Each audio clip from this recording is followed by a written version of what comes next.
just messing around with this freaking YouTube stuff. Yeah, you're too I'm old being, for that. being on a 65-year screen. I'm like, Yeah. that looks weird.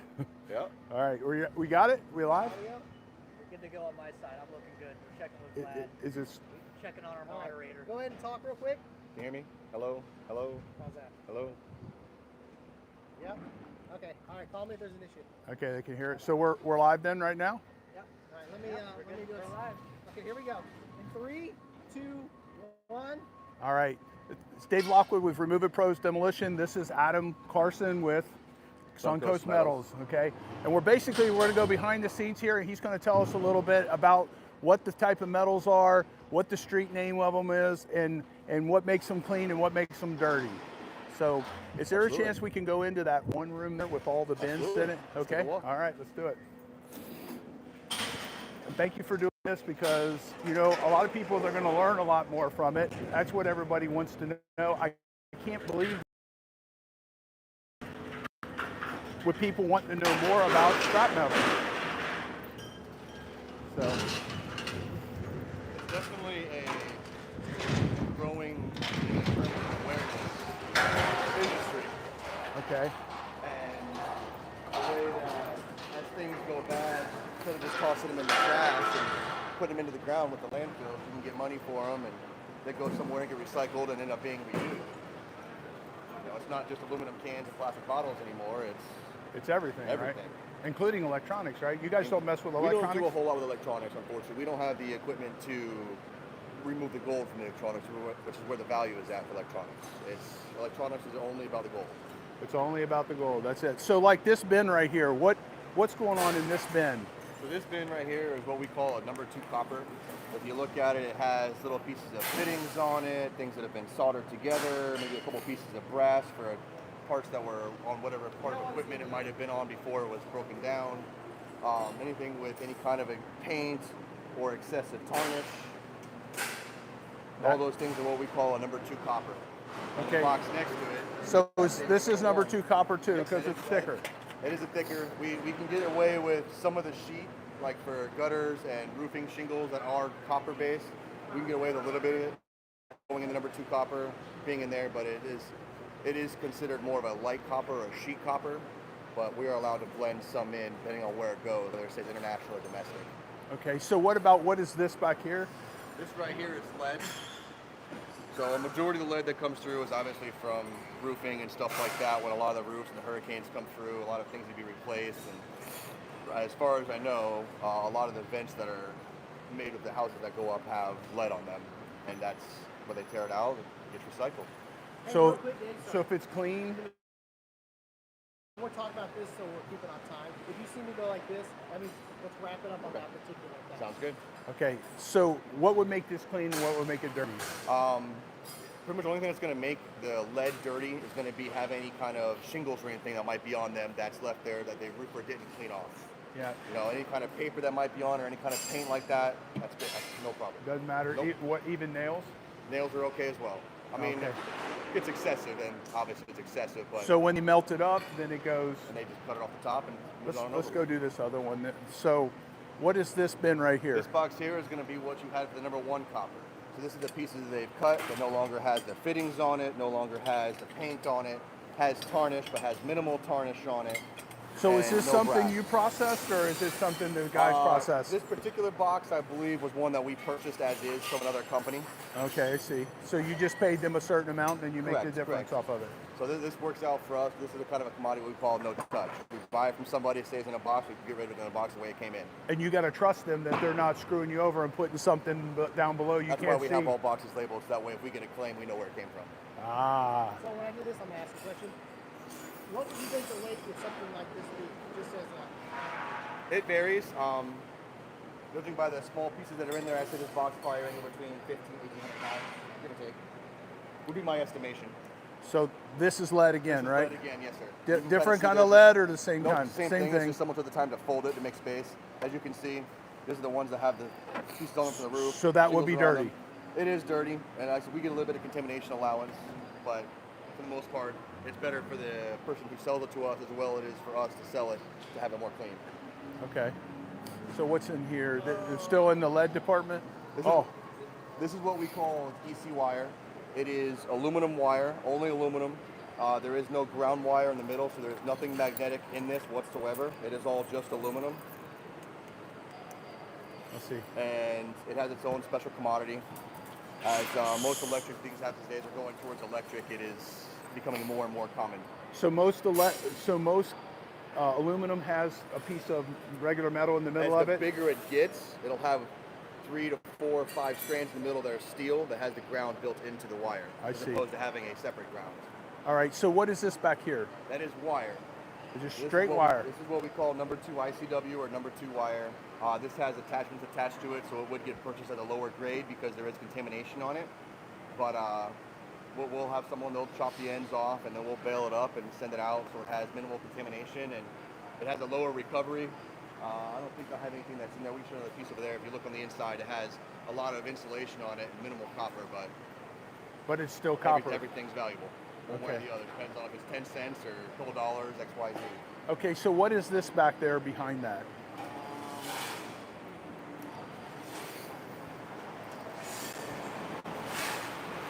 So this particular stuff here has multiple terms. In the communication industry, this is called coax cable. In recycling terms, it's called heliax. What it is, it's meant for like cell phone towers and such like that. They send their signal through it. It has an exterior of plastic, sheathing of copper, whether it's some sort of foam or ceramic, and then copper in the middle, but nothing else in it. This is a higher grade heliax because there's no aluminum and no additional foam on the inside. We'll have some that have. So what would aluminum that in it. come in at? Just a guesstimate. It varies anywhere from 80 to $1.25 pound, give or take. Depends on Depends who on brings how- it in, quantity, etc. Okay, cool. Where the market sits. All right, so, oh, sorry.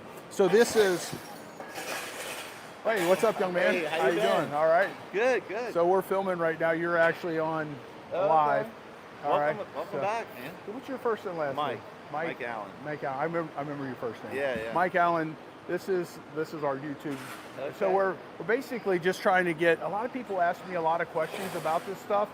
Compared to them, I know a lot, but I don't know anything compared to what you guys know. Right. And I can't believe how many people think this is really cool. Yeah. It's unbelievable. It's fun. So it's good. cool. And then, bringing some light to recycling and then giving the guys a little bit of a hand up, learning on how they can recycle this stuff and bring it in and get a little bit more money. I mean, it's probably good for you too that they recycle it better. So that's what we're trying to do. Yeah, we're trying to educate all the customers because ultimately we want them to make the money because we make money. The more they clean it, the more they separate it. Well, this will be a video you can do that with. And then I'm actually going to make a book on this, a booklet on it. I don't know how long it'll take. Might take me a couple years to do it, but we're pretty busy. We'll be here. Yeah. All right. Well, we got a load coming up. We got 2 box trucks and a trailer. Around 11:15, 11:30. Okay, cool. Yeah, So you're doing a good, coming in at the right time. we lucked out. Just Good. dumb luck, because he called me up and said, I'm thinking about going tomorrow. I'm thinking, Thursday instead of Friday or Monday? That's a good idea. Well, with all the tariff taxes going on, Yeah. import and exporting, it could affect the metal market. So how would it affect us? Well, the competition. Yeah. So it'll Okay. affect your prices. Okay. Okay. So you guys are, we'll find out what the government does, but So it'll affect your actual metal prices then. absolutely, Okay. How? Supply and Why? demand. Why? because export gives the prices, and then the U.S. gives prices, and then usually there's a competition of where we sell material. So then And you guys compete with Yeah. So now if export has all these taxes, additional taxes, and then they're going to be like, oh, we can't afford it, or we can't buy it, or it could be a domino effect, but it also could be great for the U.S. We need to start building strong. yeah, amen to that. Yeah. Well, thank you for letting him do this. I appreciate it. Yeah, no problem. All All right, right, I'll see you thanks. guys. All Thanks for right. coming in again. All right, all right, all right. So what is this here? This is automotive harness wire. It's not a very common recyclable item, but it does come in. There's not much to be done with it. It just comes in as is, gets shipped as is. Yeah.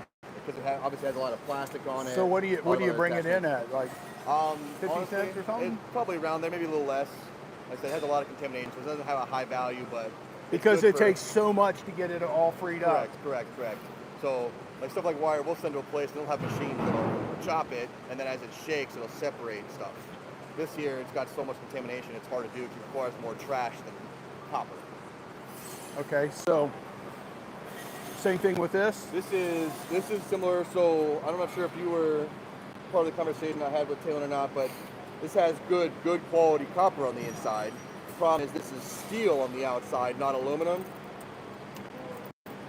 which is the worst possible commodity to have attached to the highest value commodity, which just kills value. So this is stuff that might have slipped through the cracks, got tossed in with other stuff that has a lower value and can't go out with the higher value item, so it has to get pulled out. Okay. All right. So was this brought in just as number one? It would have gotten purchased as either a low yield ICW or a number 2 ICW. ICW. And ICW stands for insulated copper wire. Okay. So still copper, but Still just copper, really low. just a very low recovery, so a very low value. Okay. And then this box here.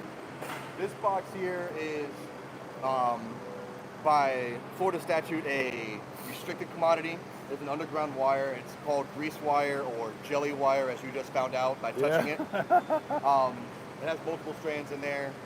To be completely honest with you, I'm not quite sure the reasoning for the jelly or that. I'm assuming it's that way it has stability to it if for some reason it gets hit underground. But that's just me assuming and guessing. So this is like public utility stuff, so most people can't bring this in. Or contractor stuff. So only the city can bring this Any in. restricted commodity can be brought in by Joe Schmo as long as they have legal and proper documentation of how they obtained it.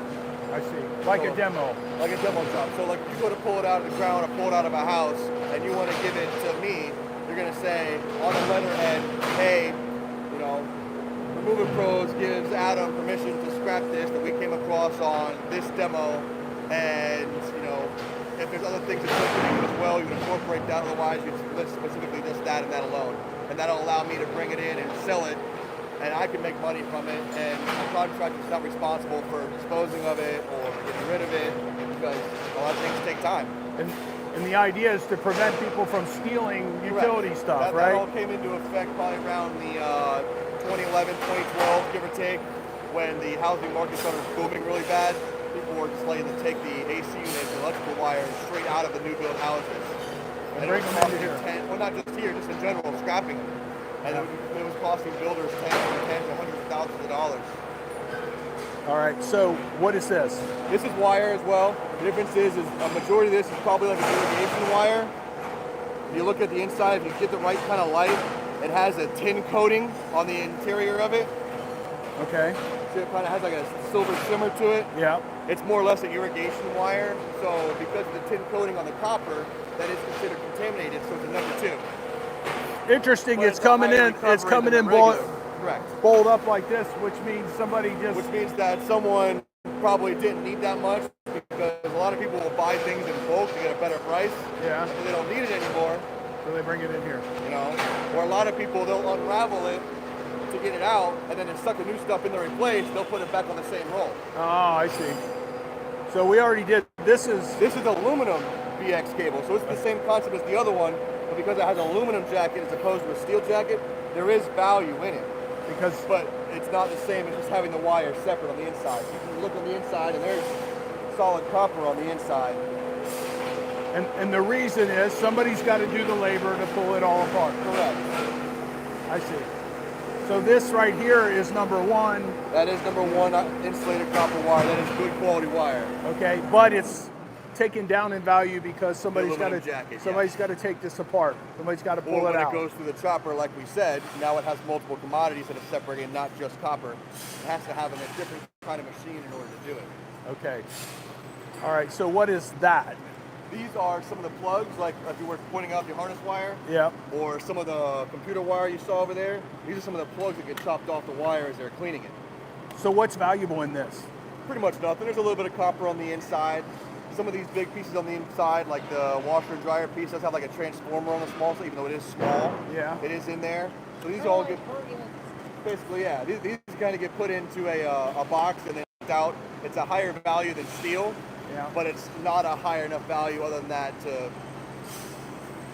So this will get put into a machine, they'll chop it up and everything gets basically, separate. there's someone somewhere that'll buy it there and send it through a machine, and exactly. So what's going on back here? So this is our number 2 ice insulated copper piles.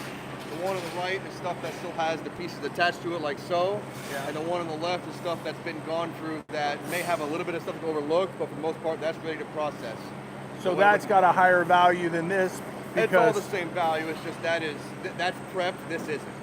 okay, So Okay. it's all the same wire. It's extension cords, computer pieces, all right. such like that. So over here, would this be different stuff?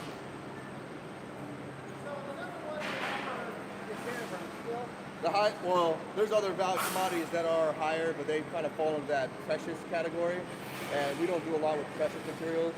There is some nickel and carbide things that are highly valuable, but they're very hard to know what the percentage of the material that's in there without special equipment. So, Cedar brass. A little candle. Look at that, $42 for that, and it's probably a penny.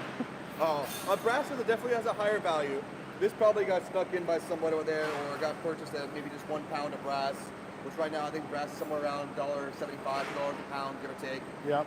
The rest of the box here is stuff that's been contaminated that has PVC on it, or that has a brass fixture but has an LED or a light bulb in the middle, with also might have some steel. Right. So this is dirty brass then? This is dirty brass right here. We call this irony brass, and it gets shipped out as is because a lot of the stuff that's in here wouldn't be worth the time to clean it to make it more. Okay. And there might be some pieces that get stuck in there, take the steel piece off the top there, and that's good clean yellow brass.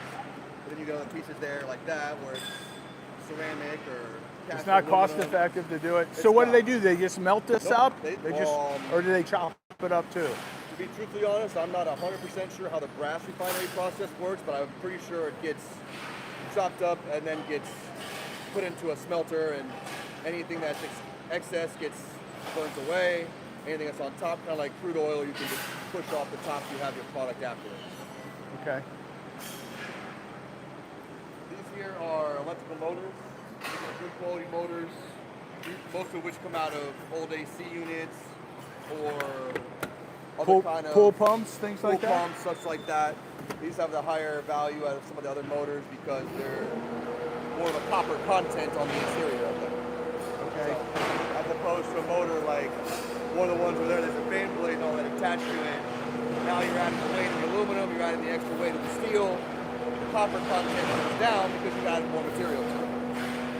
Okay. All right. So this is all the All same. in the same category. All right. They're all what we call small motors or high yield motors. There's your pool pump and stuff like that. You'll get some every now and then that has the exterior piece attached to it. And it's just plastic or cast in aluminum. And that would go with a different commodity because it's more weight for less quality. So this has a different value than pool pumps then?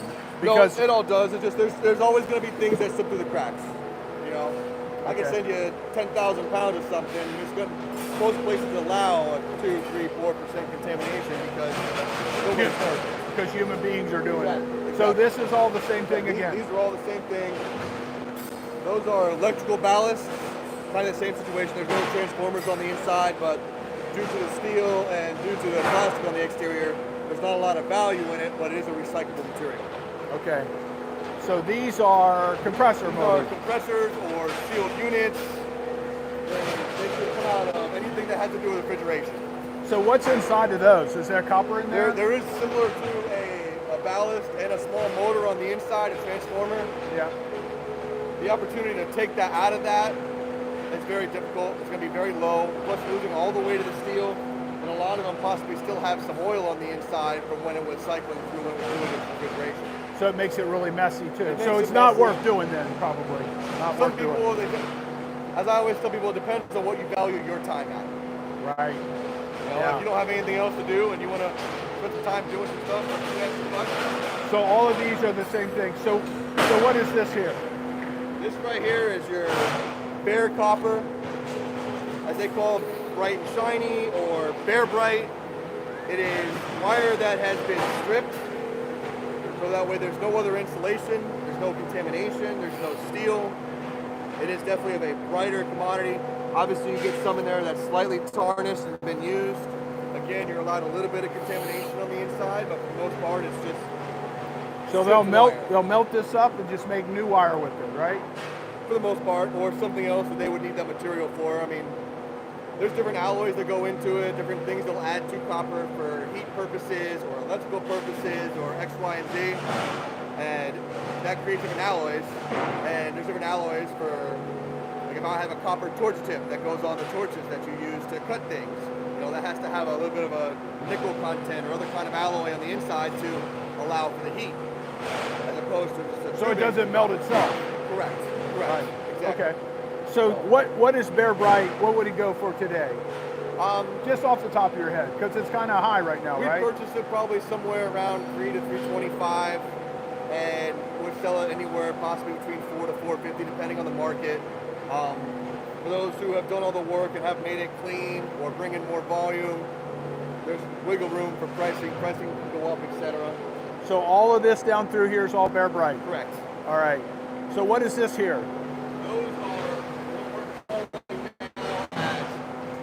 calling copper radiators.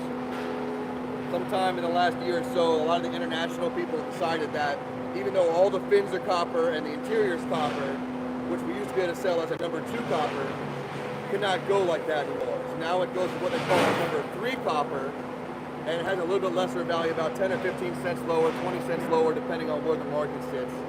And they have to go to a special vendor these days because some of the guys, they don't like. They don't want to deal with whatever they got to deal with. Whatever the reason why they decided they didn't want to take it anymore is beyond me, but that's a different industry. So we'll go down there. You realize I could tie you up for 3 hours, so. I know, it's okay. Not a whole lot for me to do until your crew gets here anyways. All right, cool. So back to, is this Brett? No. This is a already gone through, already prepped box. This is what we call yellow brass, clean yellow brass. You won't find any contamination on anything. Some international vendors, what they call this as honey. So it's clean yellow, no contamination, nothing in there whatsoever. That's a very unique smell. You hear it? They call it honey. Oh, really? Honey, yeah. Honey because it's yellow. Pure. And so this is brass too then? Yes, it is. Yeah, look at that. I know. Yep. So these are probably silver plated, but they're brass Silver inside. or nickel plated, kind of like bull shells are nickel plated. Yeah. They're the same thing. It has a coating on it, but it is brass on the interior. So is this all brass right through here? So different kind of brass. This is what we call zinc. Zinc. Zinc has a very low value, but it's very easy to reproduce, very easy to mold, very easy to manufacture. I see. Your giveaway for the most part is anything that has to do with ceiling fans. Yeah. So this is zinc and not brass. Correct. Wow, I would have thought that was brass. Usually it's heavy too. You can tell because other of that. factors that go into it, but a big factor you can do is if you go to crush it and break it, brass won't crumble like that. Ah, I see. Also, if you look on the interior of a lot of things in the bottom, it looks kind of like rough like that. Most brass pieces won't end up like that. They want to be shiny on the inside and the outside. If it's polished on the inside, it's generally always brass. If it's not, if there's a good opportunity that's mainly zinc, it's not worth your time. All right, This so is something we purchased for 10, 12, 15 cents a pound. okay. Close to $2 a pound roughly for the So brass. this is all brass here then, all of this? Also the brass, this is the clean yellow, clean yellow. This is what we call like a... So brass that has copper on it, it's still clean brass? It's still clean brass, yes. Okay. It's a higher commodity. And technically brass is in the copper family because there's a copper content in the brass. Okay, cool. So what is this here? We're back to the same thing. This is a government regulated property. Not necessarily Not- government. I mean, it is part of communication. So it could be with, state, could be government, could be just any kind of basic contractor. But this is casted aluminum that has contamination on the inside. So we would do this as like an irony cast or an irony breakage. It has its own separate price, and then it goes somewhere and it gets chopped up and paid out based off how much aluminum they can recover. So what a cast engine would that be in the same bin? Yes, a it would cast be. engine A like a cast motorcycle like engine? a motorcycle engine or a weed And it still has engine, blower has engine. metal Correct. stuff inside of it. Correct, yes. Okay. So Right, this is cast and this has got a bearing in it. Correct. Okay. That one actually could go in the clean bin because, like anything, you're allowed a small percentage. So that wouldn't make a difference. That could go with the clean stuff, but the rest of the stuff is here is dirty, yes. Okay. So let's go back there.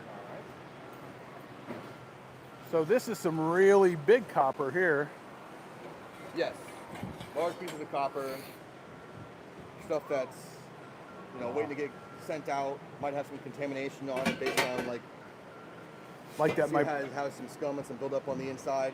If Yeah. it has a lot of that, it has to wait to get sold to a special person because a lot of places won't want that because who you sell it to would require more work to clean it and melt it. All right. So, and what's behind here then? You got It's like a type of wire. When you start getting down to stuff like this, you have your insulation or your plastic on the outside and an aluminum jacket and then copper. Now it changes the opportunity of where it goes to. It changes the value. Now you have multiple commodities involved and not just insulation and copper. You also have now aluminum involved.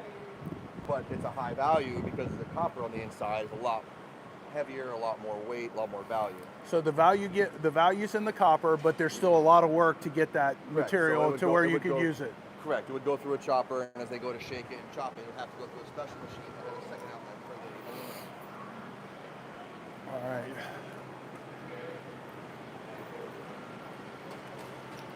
So this is just regular metal then, right? Regular metal. It looks like this one probably was something that had to do with some kind of heating element, so there's probably a nickel content in it, so it has a different value. Some places won't take it. Or it might be a copper nickel, which is a completely separate commodity. Like I said, it has a nickel content, so it's meant for heating elements and heating purposes, etc. Well, there's a lot of different types of metal. It's incredible. Yes, there is. So what is this here? These are batteries? These are batteries. These are the box that we call small batteries. Obviously, for the purposes, they're just smaller. For the most part, batteries and auto batteries, golf cart batteries, stuff, they go on a pallet. They're larger. They get wrapped up and sent as is. The smaller ones are more difficult to handle and deal with, so they just go in a box like this and shipped out. So what happens to them? Do they mulch them up too, or do you have any idea? I'm not quite sure what the procedure is for the batteries when it happens. I know there's acid involved in the inside of that, so I don't know if it just gets melted or if it gets chopped or how the procedure works, but every industry is a little different. So you pretty much separate it out. So these are all batteries again. Yep. What if they were a different thing? We do not accept. They unfortunately are highly flammable, cause fires. If you've ever seen any of the issues on the news of like these scrapyards, these large places that catch on fire and stuff, 9 times out of 10 it's because a lithium battery touched something they shouldn't have touched or scraped something they shouldn't have scraped and started to smolder. And You know, I made a mistake once. We got a, what was that, iPad, and I hit it with a sledgehammer just for fun. Dude, it got so hot when I picked it up. No, we went and threw it in a can in case it caught on fire. They were like, it's going to catch on fire. Somebody was watching the live and said, dude, you're going to blow up. You're going to blow yourself up. I had no idea. Definitely possible. So what Lithium are batteries these? are scary. So these are nickel heating elements that have a steel contamination on the inside. So these come out of refrigerators, AC units have been broken down.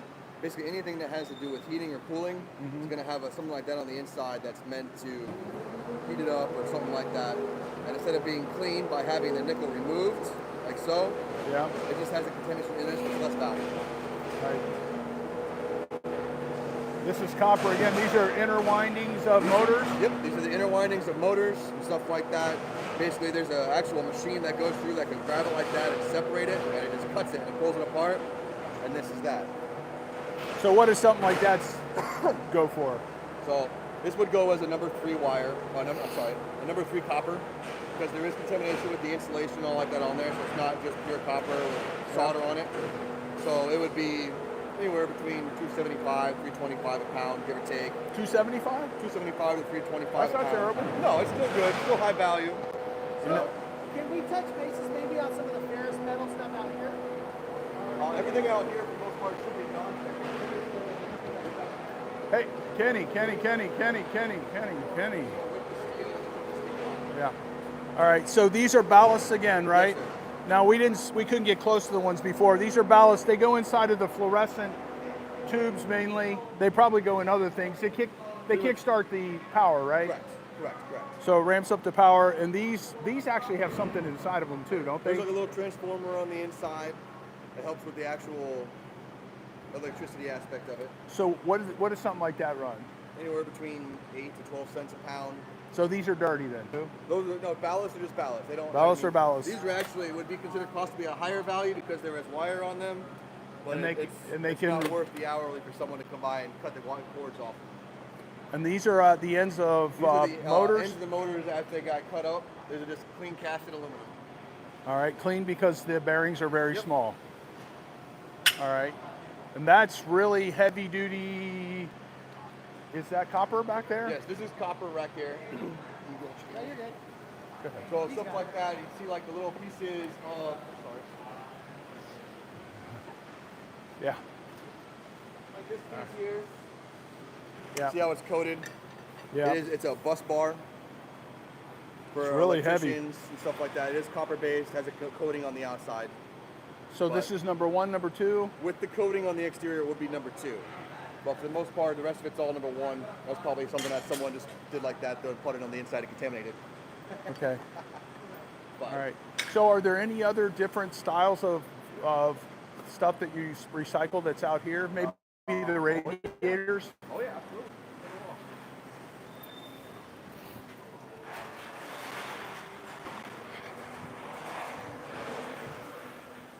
This is basically the same thing I saw earlier. This is the EC wire. This is your clean aluminum wire. Okay. No steel ground wire in the middle.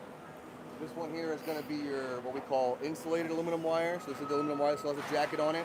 Okay. It has its own commodity. When it comes in things that are obviously larger, like this size, Right. it is feasible to want us stripping off of it to make it more money. But for the most part, aluminum wire has a jacket on it, has its own separate commodity. Okay. Obviously, aluminum cans. Okay. How many times can an aluminum can get recycled?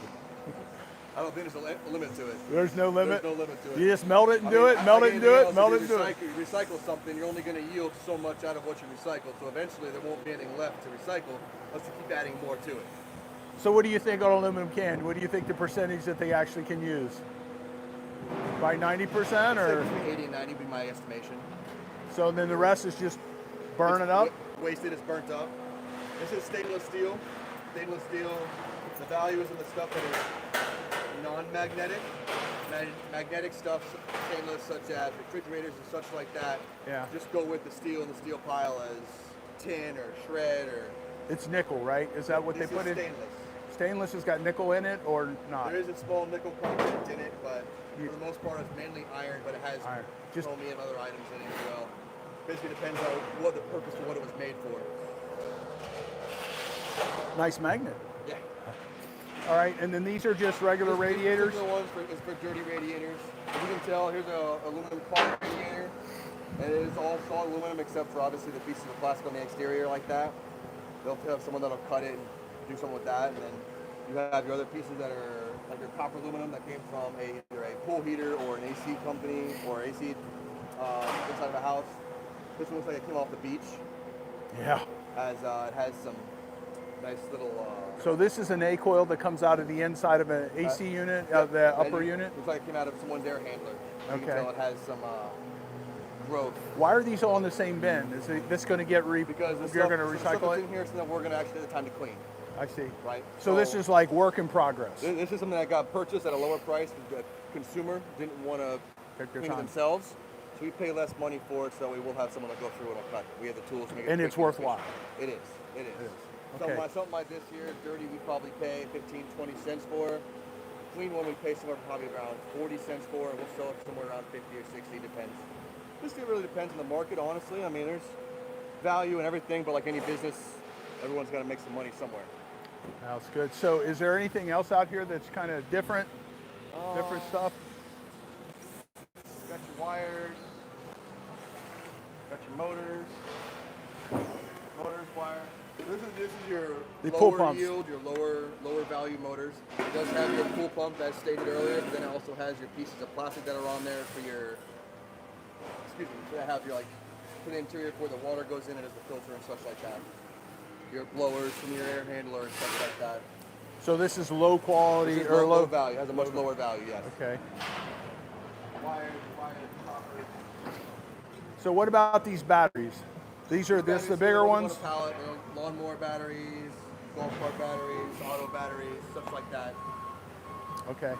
So is there anything that we didn't look at that you guys take in? Aluminum rims over here. Yeah, let's talk about them because we get a lot of those in the year over the years. Sure. So what's the difference between a magnesium rim and an aluminum rim? Does it make any difference to you? Magnesium rim? Well, they're different alloys. There's chrome rims, and then there's just aluminum rims and such like that. The chrome rims have a lesser value. There is a small steel band for stability that's inside there. I don't see any of these are actually chrome, so I can't show you at the moment, but for the most part. And then obviously, you see the one right there has some lead on it and such like that. If there's any lead on them or any valve stems that are on them, they are considered dirty. Okay. There's a slightly lesser value. And then they just get put in a container and sent to someone to melt it down and sells the aluminum as a melted product to remake somewhere else. Okay, so what about that there? That's just bigger aluminum? So this over here is more what they call fabricated aluminum, fab shop aluminum, stuff like that that's bigger that's actually been put to make something. Obviously here you have like your diamond plates a little thicker, more structural stuff, bolt lift stuff, heavier duty, heavier quality. It's over here also has different alloys, you know. Looks like somebody cut up an aluminum ramp. A ramp of some sort, yes. Yeah. You get a lot of that, unfortunately. What a shame. There's a lot of stuff in here that could have been resale, magazines and the opportunity and all like that. So it's definitely a high value. But trying to Okay, what find about somewhere to store all that's not easy. sheet aluminum, Come on out here and take a look. extruded aluminum? Excuse us, guys. Thank you. I've seen him here before. This is like we were talking about, has the dirty aluminum and stuff like that, where it's mainly got a cast aluminum but has contamination on the inside and stuff like that. This is what they call an irony cast or an irony breakage. Okay. This here is going to be stuff that someone's taking the time to clean, so it's just clean casted aluminum. These look like off of boats. Correct. Yeah, wow. Heavy, heavy, heavy. So that's clean, heavier aluminum. Yeah. Casted. Casted aluminum. Your AC radiators, copper aluminum radiators. Obviously, you got small pieces that come out of appliances. There are radiators inside of appliances and such like that. A lot of work to get that stuff out. Oh yes. Usually you clean aluminum ones out of an AC, etc. Out of vehicles and such like that. These are all clean. Here's your clean extruded aluminum. This is going to be anything like, for the most part, this looks like pool cage stuff. So right here, clean extruded aluminum. Doesn't have any screws on it. No screws, no spline, minimal painting, no other contamination of any sort, and is very difficult to bend with your bare hands. Okay, so something like this, what would this be worth clean and dirty? Right now, anywhere between 60 to 70 cents a pound for clean. Dirty puts you somewhere between 40 to 50, 55, give or take. Oh, so it's not that big of a difference, really, if you No, think about the there's really amount of time it takes to do it. There's really not. Now, obviously, if it gets to be extremely dirty and stuff like that, that's when it falls into the other category over there, which then goes from like 12 cents to 60 cents. That's where the big jump comes in. Okay, so what's that pile right there? That pile over there is our steel pile or our shred pile or tinge. That's going to be anything that's magnetic or has extreme contamination in it. So obviously, like there's... Do they call that like shreds? Yeah. They call it white goods? Yes. White goods, shreds? White goods could be multiple terms for anything. There could be... Refrigerator some people stove? call white goods aluminum. Aluminum? Really? Okay. You know, or the white metal is aluminum. So it really depends on who you're talking to And then what the context this is. pile right here is... This is going to be our clean extruded aluminum, but it is pieces that came in that's longer. Come in from a company that, you know, bought a large bulk or something to make a product, and this is something that either got damaged in transit where they got credit for and wanted to sell, or this was the surplus after the job was done, anywhere from 16 to 24 feet long. So it comes through and has to get cut up and cleaned up. And then like that pile way back there, is that going to be dirty? No, that's all clean extrusion. That's my overflow from after the storm still. Oh, really? Yeah, we had some mechanical situations, unfortunately, where I ran out of space in other locations and had to compromise and find some other areas to store things. What's he doing right here? And this is my man here, Antonio. He is cutting up things that won't fit through our hydraulic shear or that won't fit through the saw. Basically things that are too big, bulky, too heavy duty to fit through a baler to be compacted, or too big to fit in a truck as it is. So he cuts it down in anywhere between 3 to 4 foot sections and So he'll do that Cleans with. up all his stuff when he's done at the end of the day and make sure that everyone. like him, huh? Oh yeah, good guy. So he also cuts regular metal up with that too, or no? He for the most part sticks with aluminums and such like that. Every now and then we'll get some other pieces that come through, but it's mainly aluminum. All right. Is there anything else that somebody would want to know that they're scrapping? I got a question for you. Yes, sir. Would you say there's anything that's come in over the time you've been here that was like the most craziest, unusual thing? Other than that boat trailer. Yeah.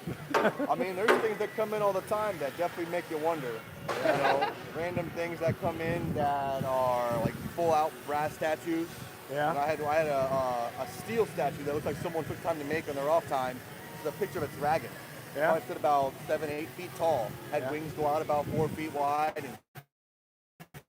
I kept it around for 3 months. Notified the police in case they had any questions that came up stolen. Yeah. Nothing, but it was one of those things where it's just. Did you end up scrapping it? Oh yeah, it sat back there for a while. We tried to resell it, you know. You should call me. I'll come get that stuff. No, and now we might. Well, I will, and then we'll sell it. You know, We'll there's brass put it on statues, eBay. Same kind of situation, same kind of concept. You know, we notify the police when we have this, provide them with pictures and stuff like that in case it does come up as a stolen item. They can contact us. We give them all the information they need and who brought it in, transactional, etc. And Wow. go from there. But there's definitely some questionable things that have come in. Well, we got some We had really. an actual submarine that came in that somebody made themselves. A couple years- submarine? It's a mini sub. It's Yeah. probably 10, 15, 18 feet long, by about No 5 feet kidding. wide. Yeah, mini sub. Did they actually use in it? his backyard? Did he Supposedly. Oh my God, and he's still I've alive. never seen video. He proof brought it of to the but- scrapyard.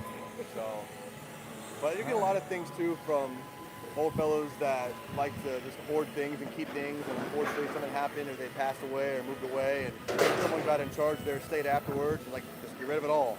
You never know what you're gonna find. We love that. Oh, I bet you do. Hey, can somebody check and see how far Talon is away? We'll break away from you until they get here. Real quick, so what we'll do is we'll pretend that they're here. So we're like, I'll cut back to you guys and we'll say, all right, looks like the guys are here. We're gonna go set them up. We'll see you guys in a few minutes. Sounds good. All right. Okay, it looks like the guys are here. Let's go get them set up. All right. All right. Get my guys situated, and we'll get you in the Appreciate field. it. Yeah.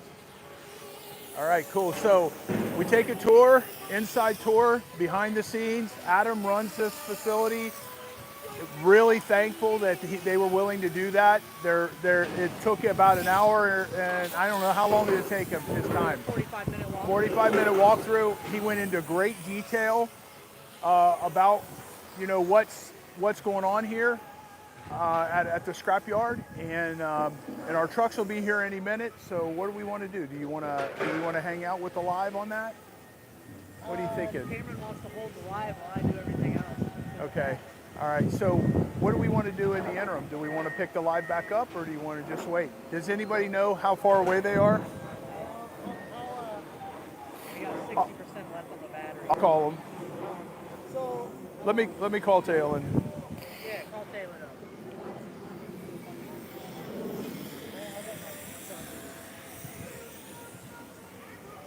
So how far away are you guys? You're here? Okay, what about the truck?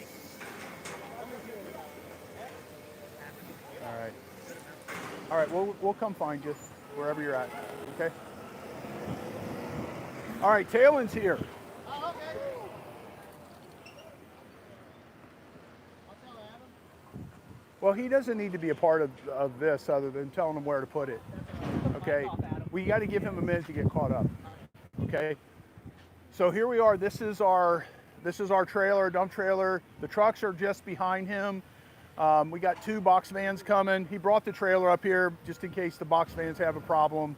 And when we go this far away from our shop, we bring extra tires and a jack and everything like that. What's he doing? Get a microphone. Okay, cool. All right, cool. So at any rate, oh, there's to remove it. Okay, perfect. So we don't have to worry about that. So that'll go on to Talon. All right, cool. So the guys are here. So it worked out. The timing worked out perfectly because we were about an hour ahead of them trying to get this stuff done before the guys get here. So we got 2 trucks and a dump trailer. So it's definitely gonna be interesting. I'm curious. I was seeing how packed they had these cans. We're curious because we had to wait like 2 months in order to get enough to make it make sense to come all the way up here to Sarasota, which is, when I got on the highway, it's about 95 miles from where we go. Normally we go 30 miles to get to it. So over there you see these guys. Is that Adam back up in there? So they're scrunching that back up into the pile because they got just a certain amount of space here to work with. They actually own like this whole block. So let's go over and talk to Talon.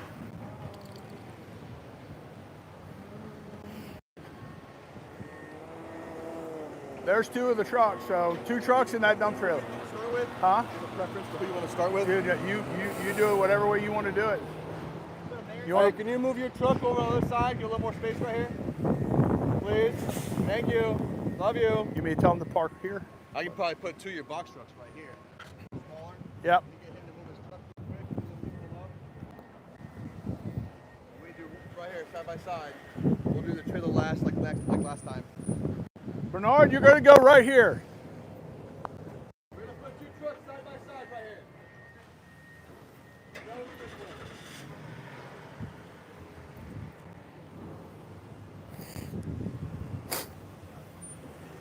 Hey, want to know more trucks?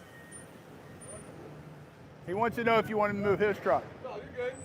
This way they can come right here. We can still put hoppers behind them so somebody can get it out.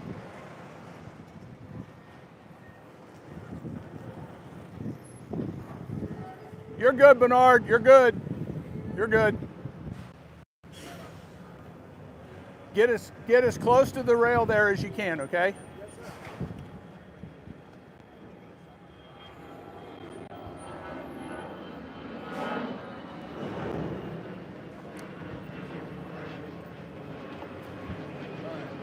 I can't tell you how much that means a lot. It really does. It's, You know? it's cool. It's showing people how to do stuff. Expect It's a cool. 10% royalty from your book. No problem. No problem. We'll put it in there. He's gonna come out. He parked right here next to him. So that way they're Okay. good.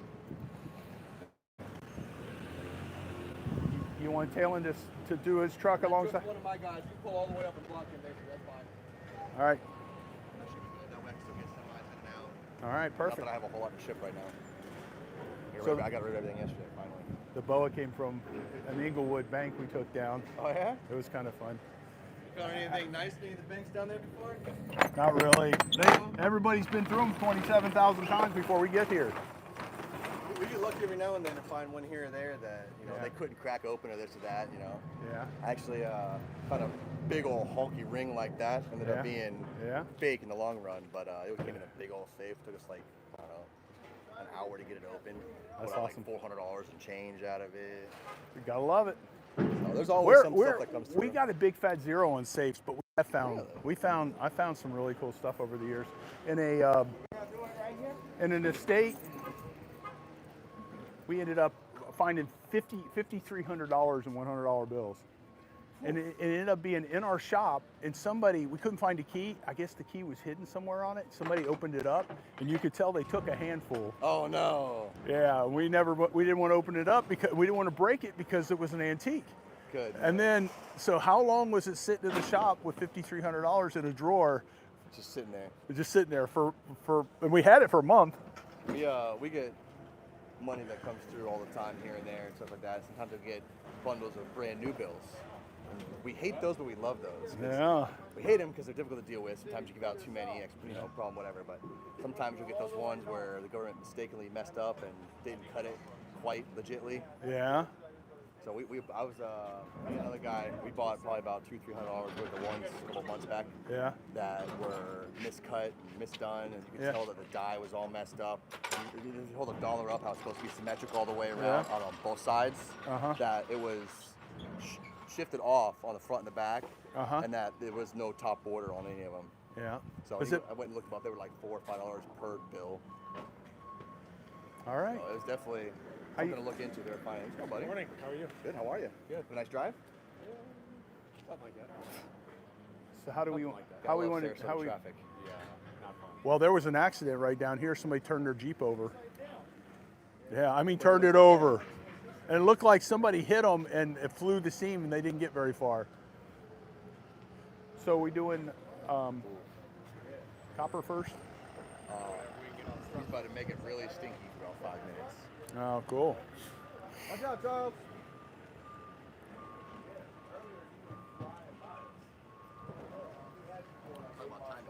Yeah.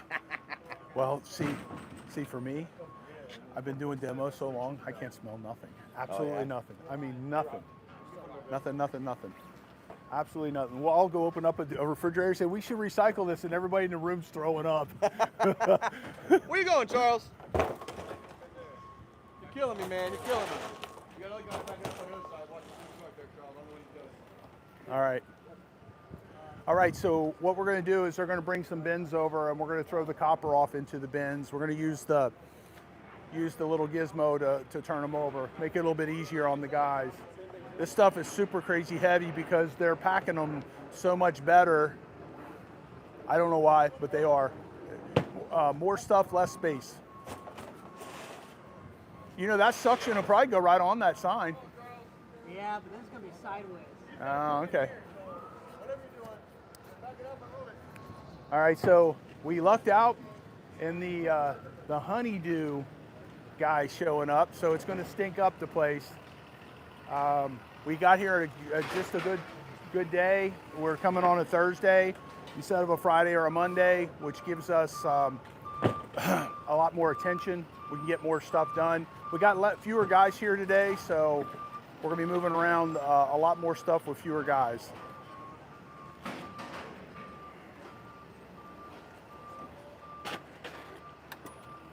So Adam's over there getting somebody to bring them over here, bring some bins over for us.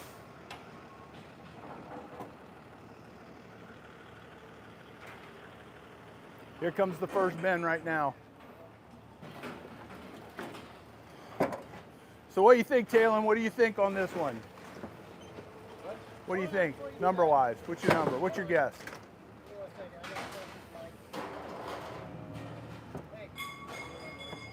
You don't know? They don't have a mic on you? You don't have a... Where's his mic? I'm getting it right now. Okay. This is mobile. This is extensive. Okay, watch out, guys. You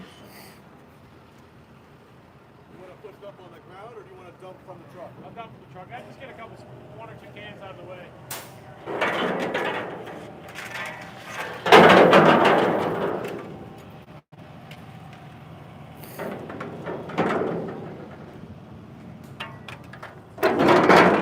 Jammed in there. That's okay. All right, watch yourself. Watch yourself, Bernard.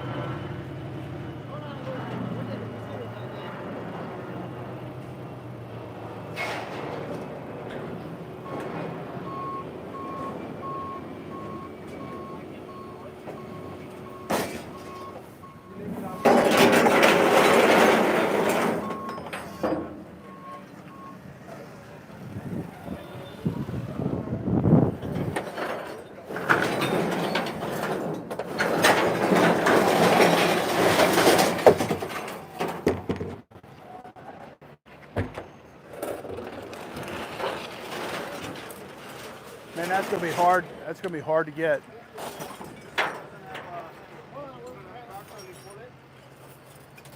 What do you think about doing your little thing you do? Because we ain't gonna ever get that out of there. No, we can do that. You won't be able to reach it from across there. Well, we'll have to scoot this out of the way Yeah. probably. You guys want to do that? You want them to bring the thing to do these? We'll scoot this back. Whatever you want. It's your back. Doesn't matter. Can we get another cart over here? Get another card onto that one.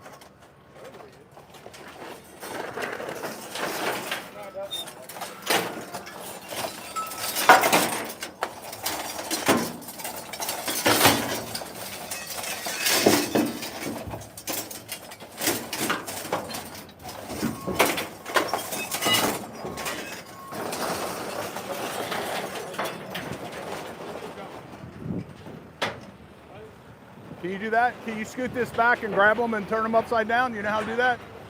All right, hey, Bernard, let him do this. He's gonna pull it out, jump out.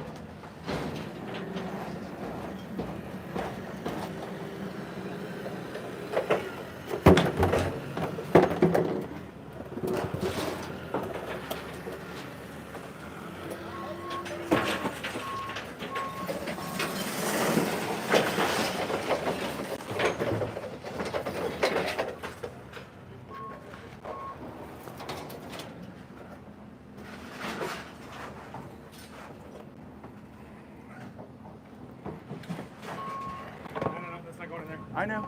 Just gonna put it out of the way. Take it down to pick it back up? No, I was just gonna put it right here. Okay. Just get it out of the way for you. I don't have anything else in here. Okay. You can take that. All right.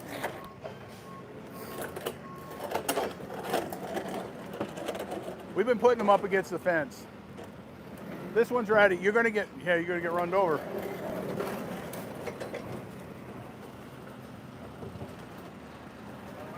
Yep, that one's ready. You gonna follow me then the whole time, or do you want the?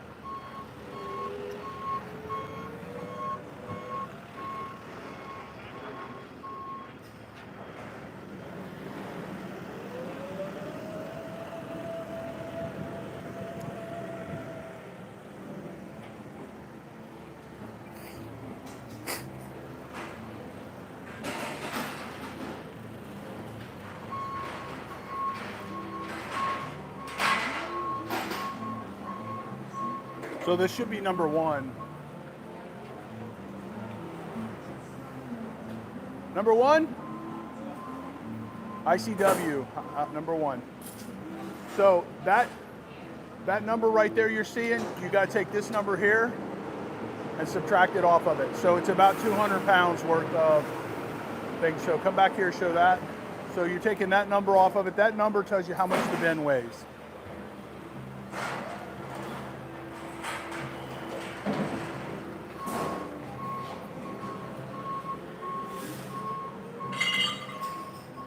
So how are you today, young man? Good, and you? What's your name? Junior? Junior?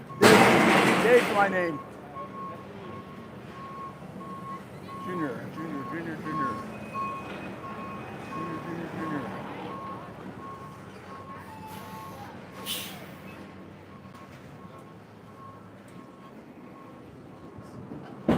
Yeah, don't drop them down and drop them back up. It'll be too much.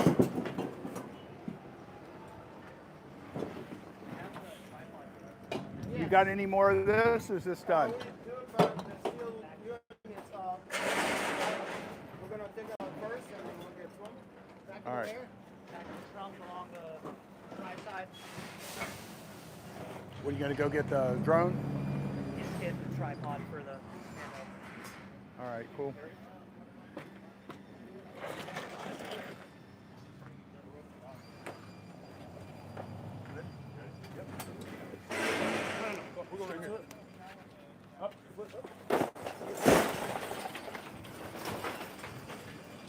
Hop up there, and then wiggle that back from the bottom. Yeah, hop up there.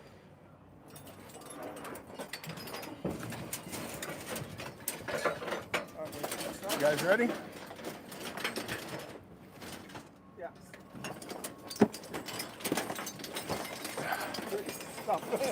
Let me get you.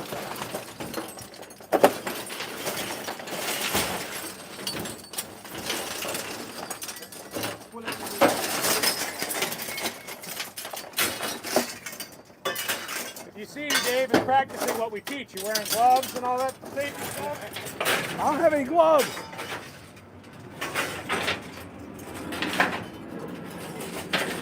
You know what? I do have gloves. Let me go grab them.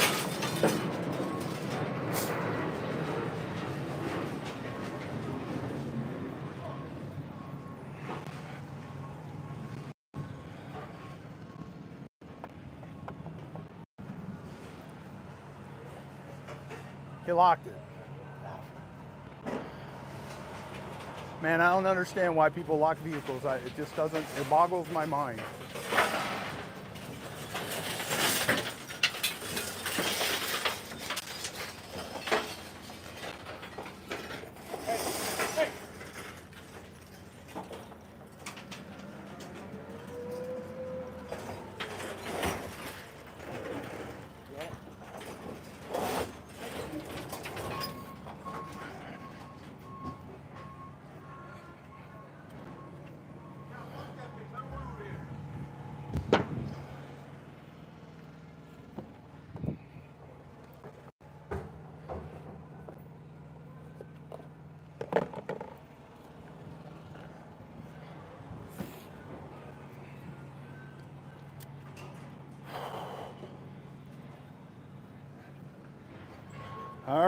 right, all right, all right, all right.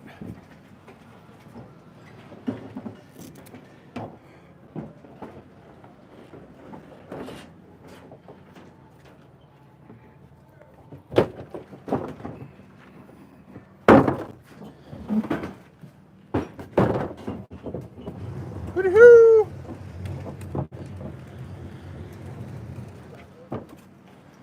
Did you guys get all that out of there? Huh? Okay, this one. This one's ready. I got my guy Jose here. Anything that's too heavy or can't get out, if you'll put it aside, he'll dump it into the hump. Okay, cool. All right, here we go. Go ahead and take that one. We put that one on the scale, and Jesus can dump it. All right, heads up, guys.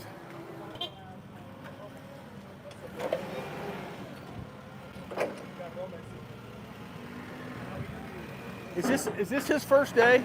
It might be his second. It might be his second. Is it your first day? He's a little hangry right now. Are you hangry? Hangry. All right.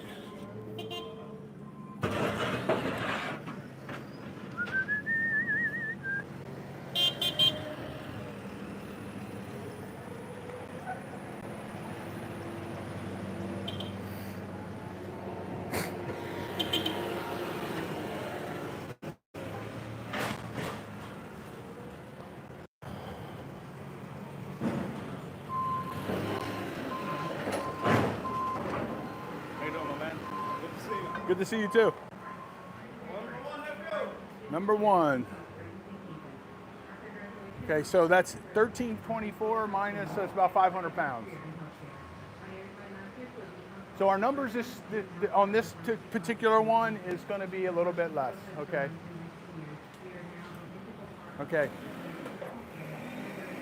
All right, so that's the extent of our number one copper. No, it's not. It's what's on the back of the truck. The rest of the copper is trapped in the front of the truck. So this is our first load. It's about 500 pounds of number one copper.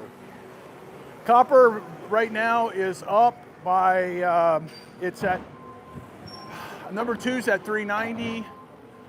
At least that's what they're letting us bring it in for, because we're bringing it in bulk. And then 415 for the number one. So, all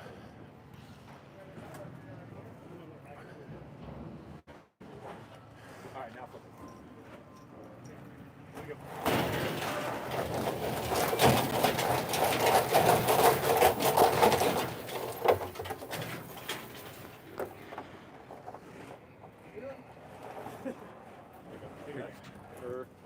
Now, something.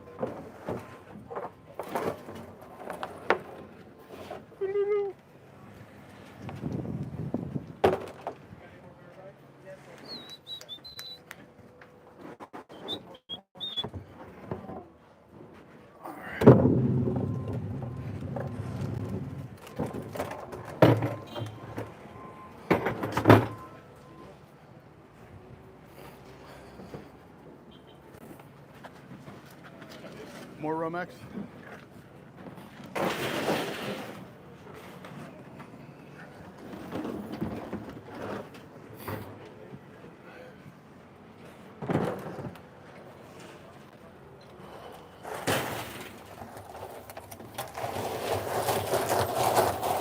Told you?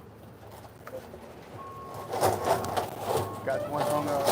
All right, yours. This is hung up.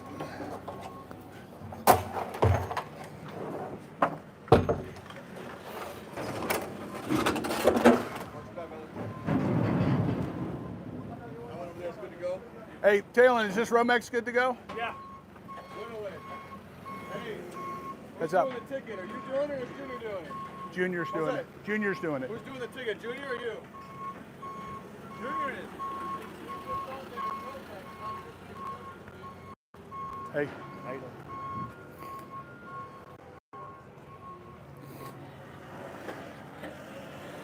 Trucks are in the way. Those things come on the ground right now.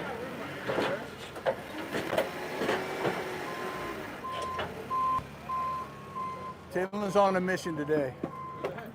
He is. That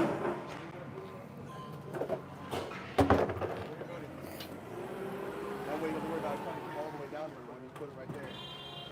Hold this down.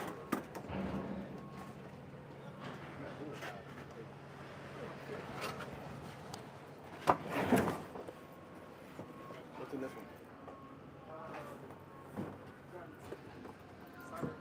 Watch your head.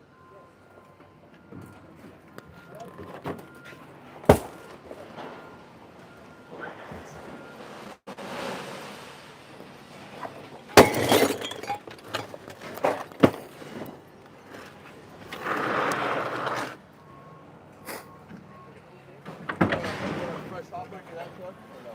What? You want a fresh hopper? Yeah. You're gonna have to lay it down. Stack them all. Here, put. This foot's right there. I don't want to jam him up with this foot.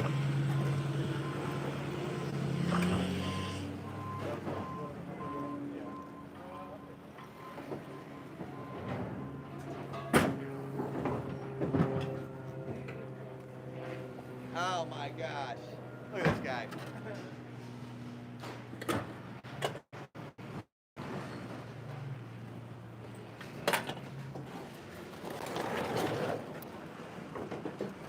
I don't know if he takes these as compressors or as sealed units.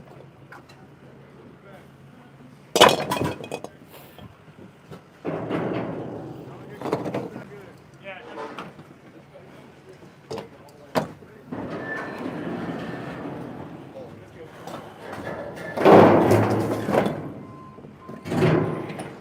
What about these?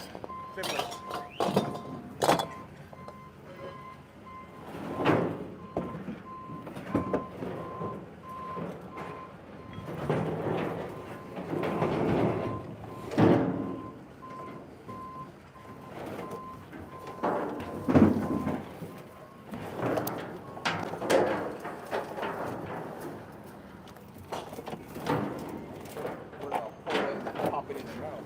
That's okay.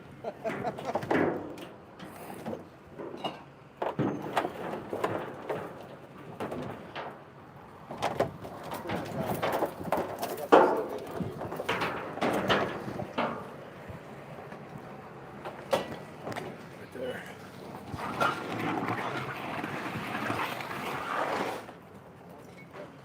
Hi.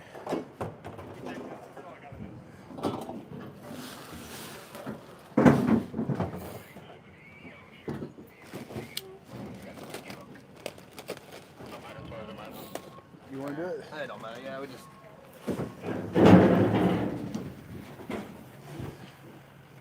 Make sure nobody breaks their neck, right?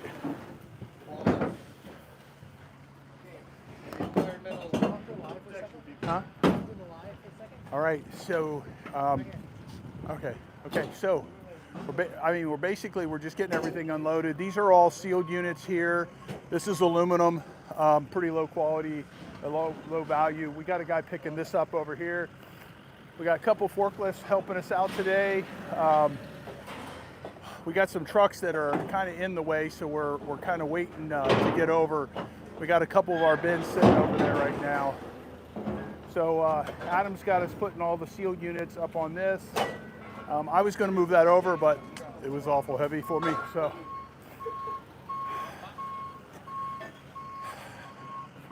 So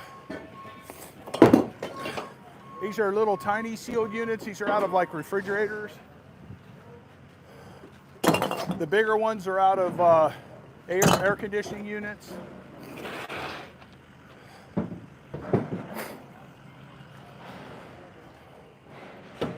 So this van's almost done. So this is definitely a smaller load than what we normally bring up here. So how many more you got in there? Just a couple small ones. About 4 more. We're making a mess. Sorry, Adam. All right. EPA won't check out. Well, wait, pick it up in here.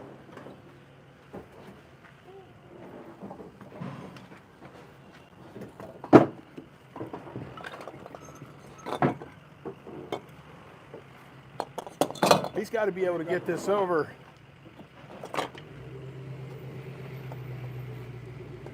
This goes on strip metal. They're going to take those in. All right, so at any rate, thank God it's a lighter day.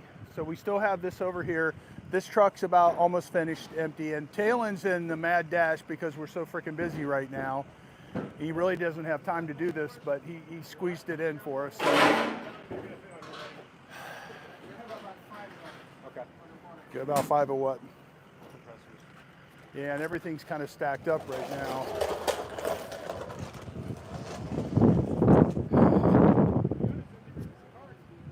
I know they're.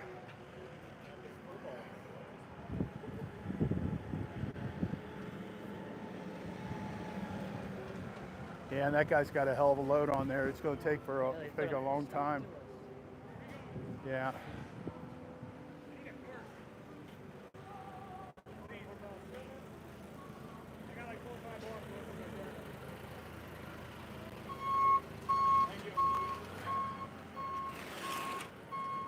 You want him to bring that cart over? Hey, Rob, back up.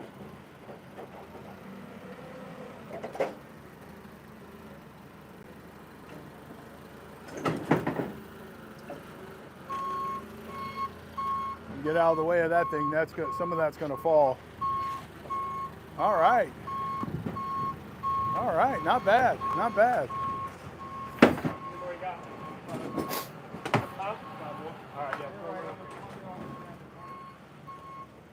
Okay, so he's marshaling all this stuff over here on the side until these 2 trucks get out of the way to get them off the scale. We need to get them to block one of them off for us.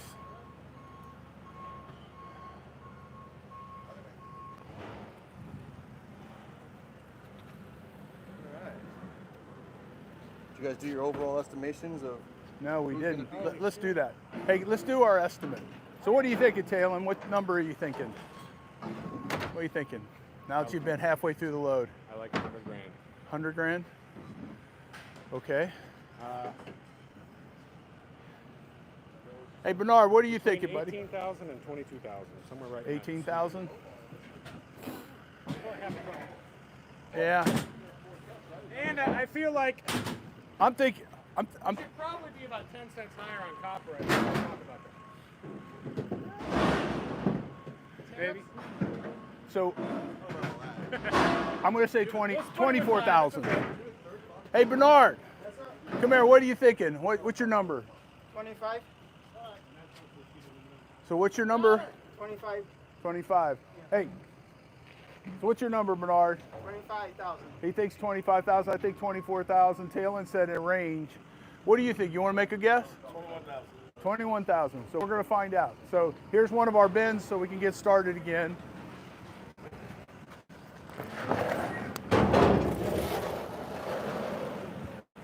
That's why I got it yesterday. All right. You can do a lot better. Dave, what's your guess? I gave it.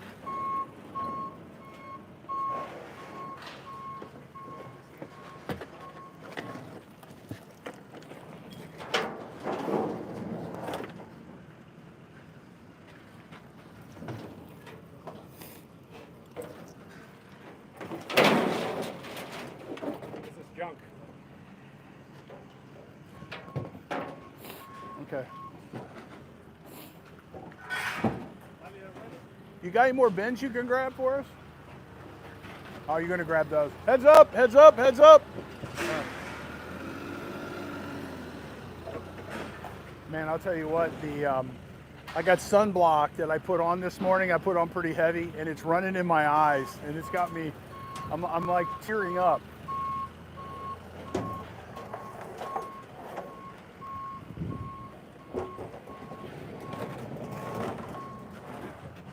All right. Is that it? So Rob, bring all these while back. we're waiting, start loading on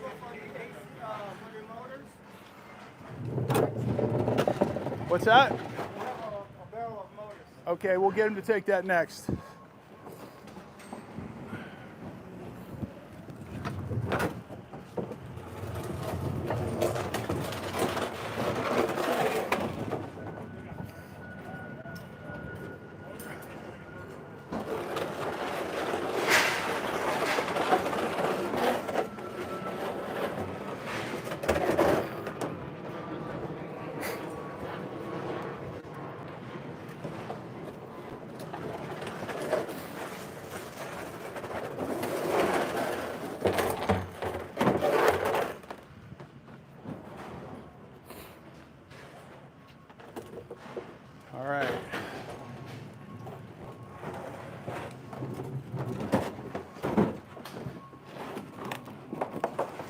All right, let's see if we're getting a spot again.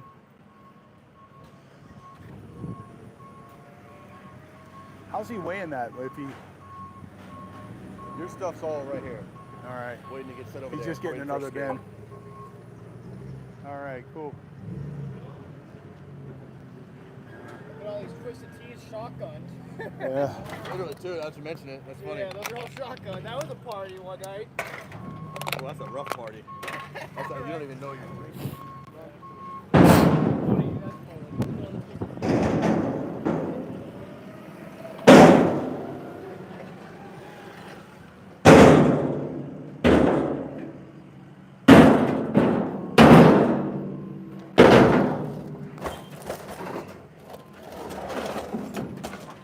You got a hand truck up in there? Huh? He's got one.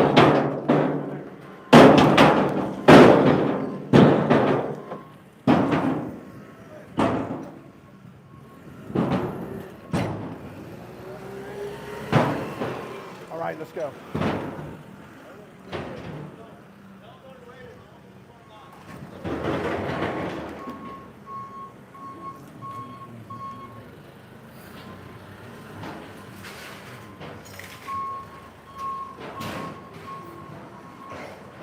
All right, these are called compressors. They're sealed units. Watch the guy behind you. Watch out. Come on, you got to watch where you're at.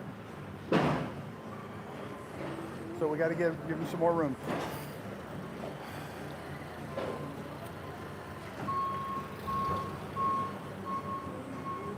All right.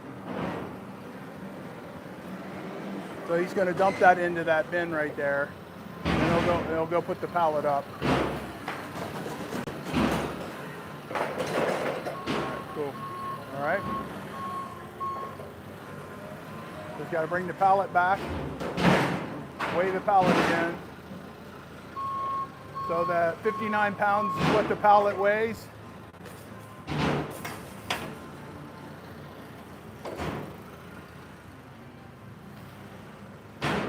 All right, he's going to bring this in next.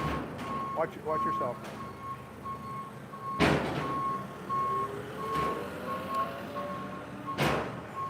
All right. So once you stand back in that hole right there,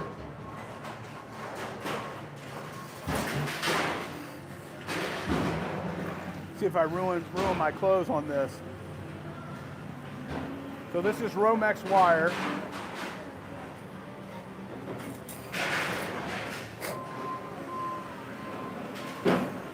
So the weight on the, so it's about 300 pounds roughly of this. The weight on this bin's 1062.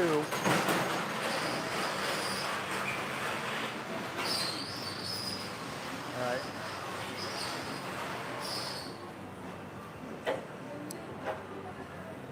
So anyway, we kind of got jammed up here for a minute because they got two trucks back in these holes.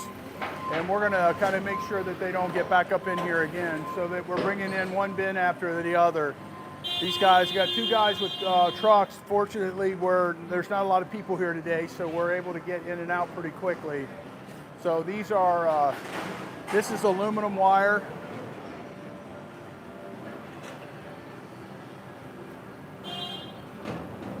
So again, the total weight on these things is the weight of the bin. So this bin's shows 1277 with the material in it. So Adam, what do you bring that in at? Insulated aluminum wire. Just insulated aluminum wire. So this is insulated aluminum wire.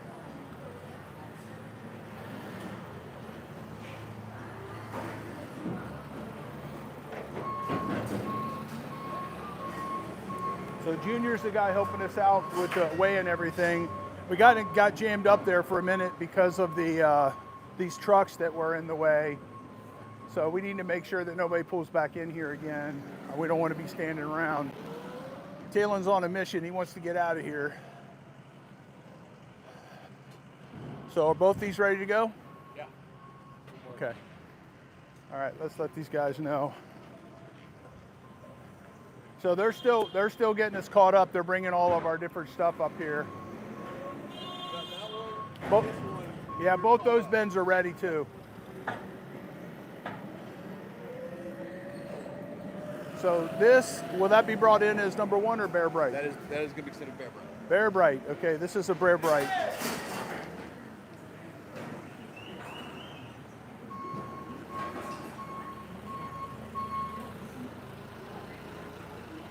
He's trying to get your attention.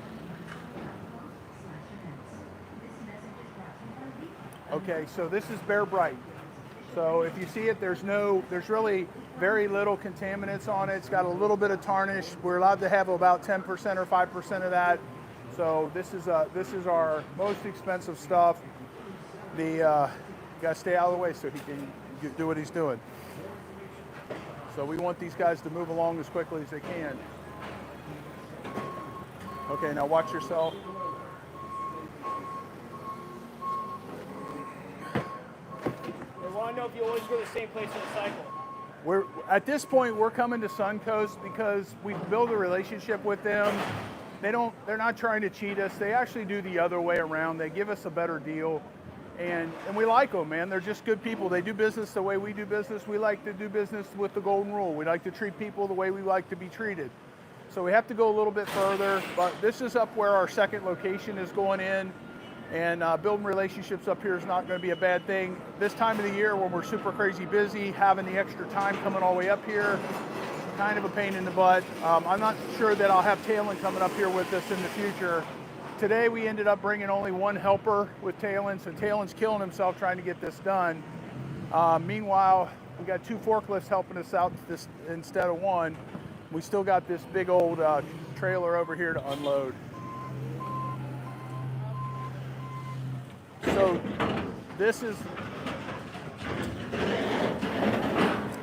so what he's doing is he's just getting things out of the way.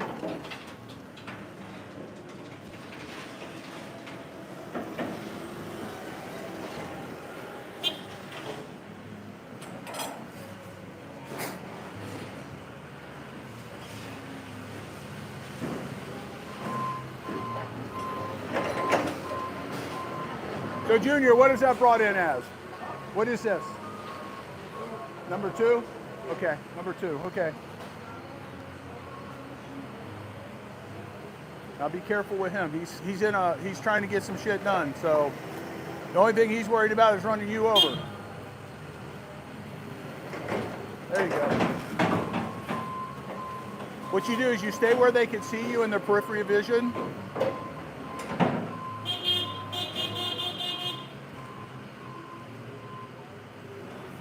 So that copper is ours over there.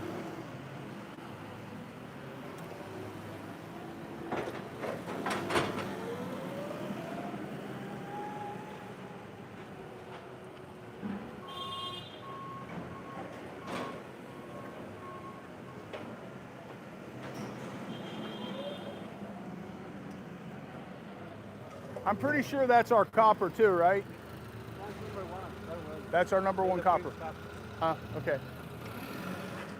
So he's getting the rest of these compressors. Again, if you're about paying attention earlier, those are the compressors like the red ones, the ones that are that size. They came out of air conditioning compressors that are like on the outside of your house. That red one might be in a 5-ton. The other ones are 3 tons. And so basically all of this stuff here, it's super crazy heavy, kind of light quality. Come over here.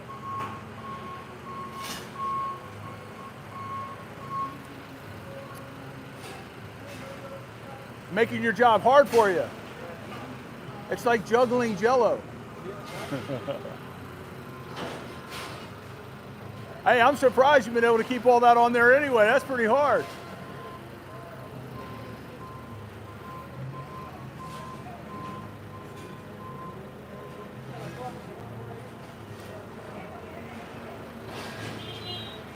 So he'll pick that up, go dump it right over here.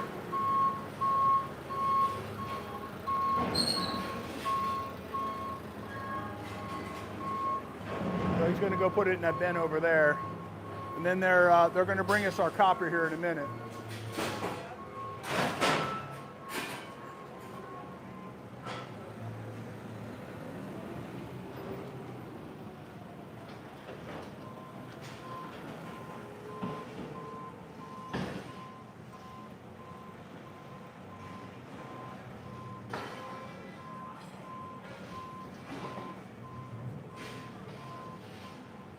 How's it going?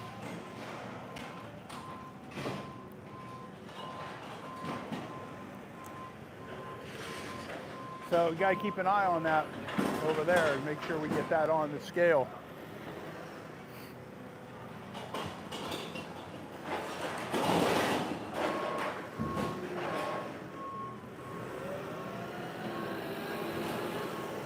So they gotta be careful because they're mixing this up because he's still gotta weigh that pallet. Man, you got stuff all over you, man. You act like you're at the scrapyard.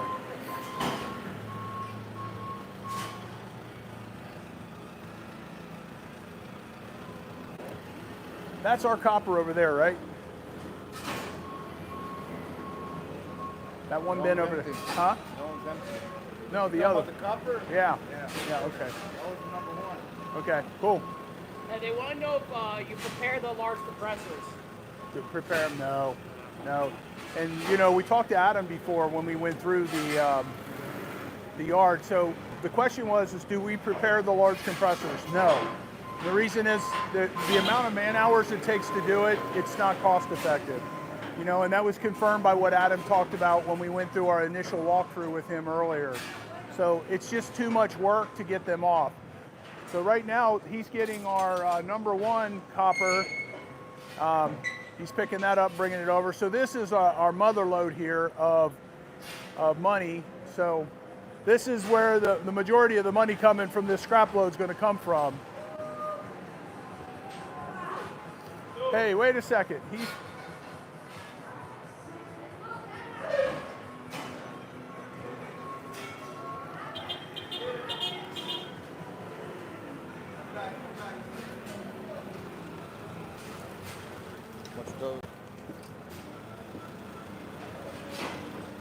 just took that number one bin over there. What's that? Well, he didn't put it on the scale. You mean it was over there? That's one of the first ones he weighed. Oh, he already weighed it? Okay, so he knows what's going on and we don't. I was the only one that didn't weigh it. Okay, he's good then. I wasn't sure if it got weighed or not. So that number one bin that I was keeping my eye on, they had already weighed it. So, and they didn't get a chance to put it away. There was a truck in the way. Double check. That's the 1324 tear I got. All right.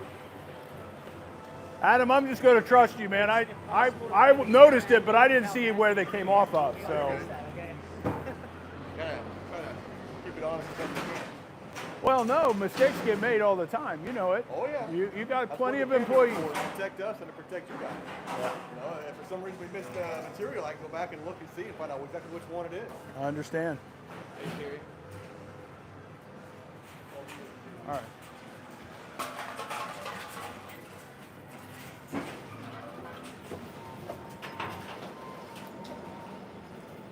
Look at this guy. He's got his.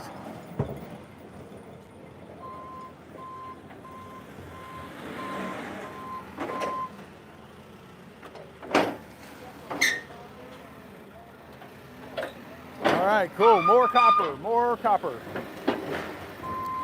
And it's straining a little bit, so it's really more copper.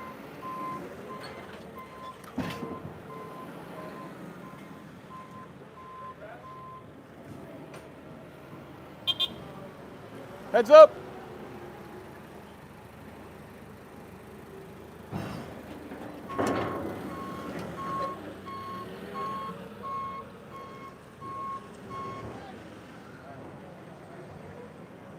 All right, so here's a whole another load of copper, bunch of copper. Are you done with those? I got them. Thank you.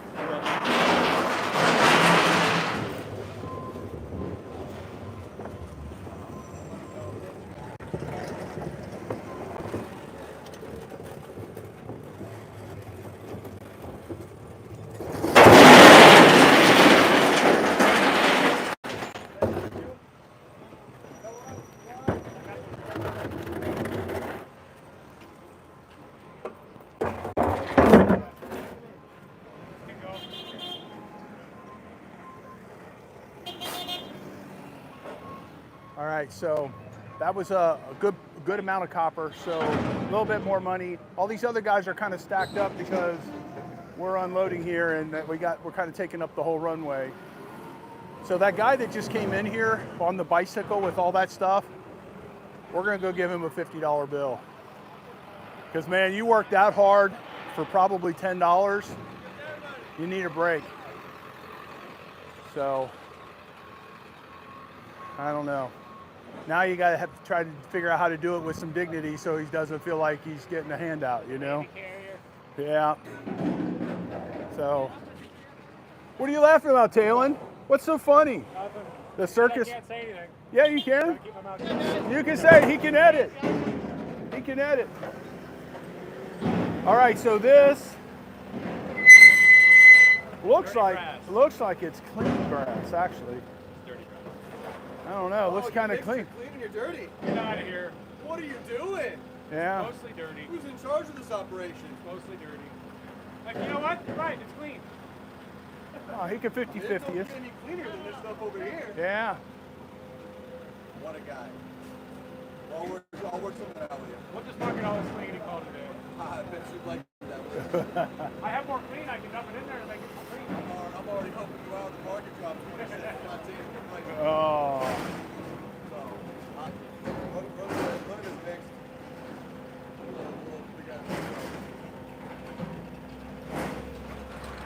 Holy cow, look at that. What was that? Is that a Packard? I don't know, it's got a V8 rumble to it, don't it? Was it a Bel Air? I don't know what it was. It looks like I think it's a Packard. Not a Bel Air? What was I think it's a Packard. It doesn't have the height. Packard. it? was nice though, whatever it was. Yeah, It was great. it sounded healthy. And I mean the car, not the guy driving it. I didn't even see him.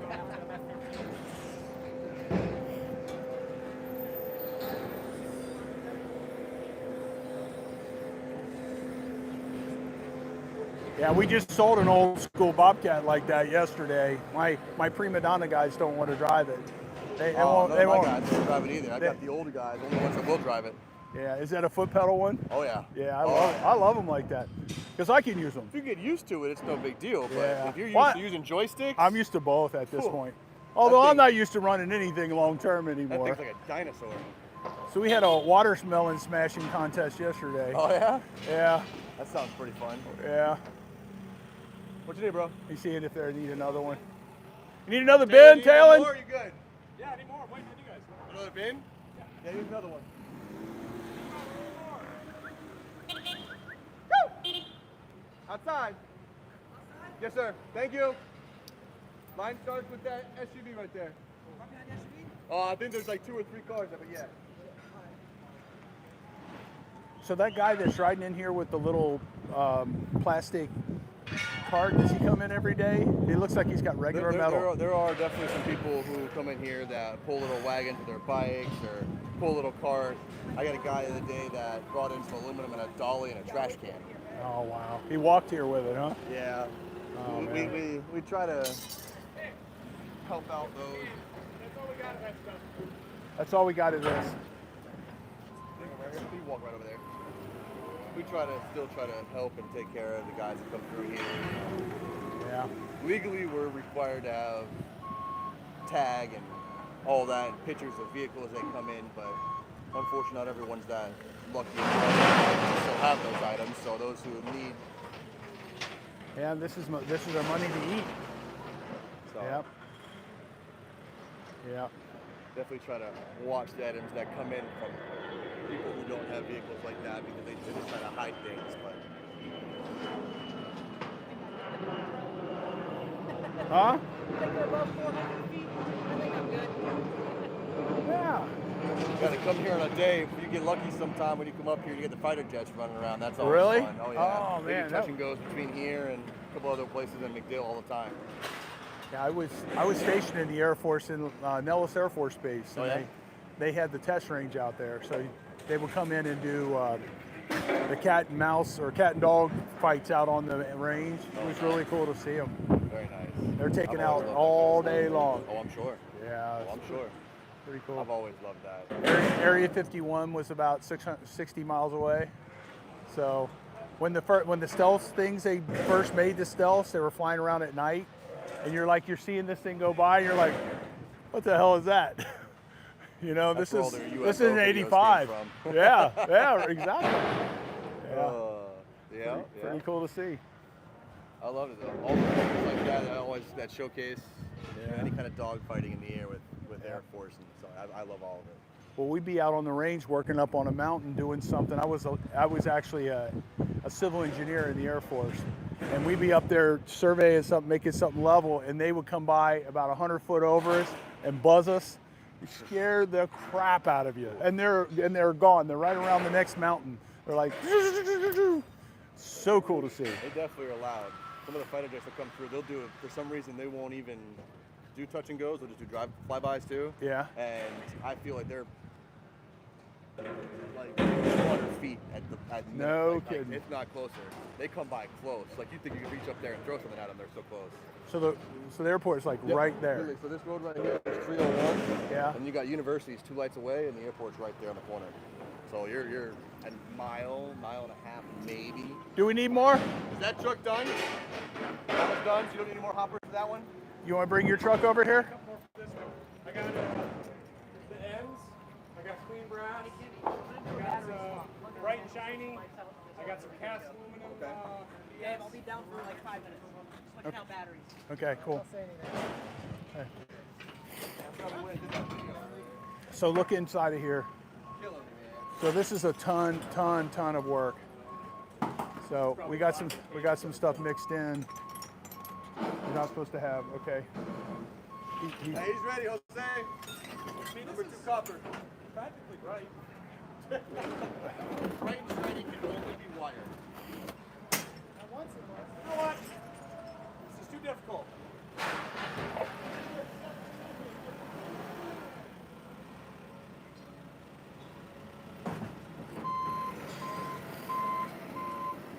So how you enjoying your field day, Cameron? Yeah, I'm loving it. I should have worn long sleeves, long pants. I'll tell you Yeah. that much. At least Yeah. like closed-toe shoes on. Yeah. Hey.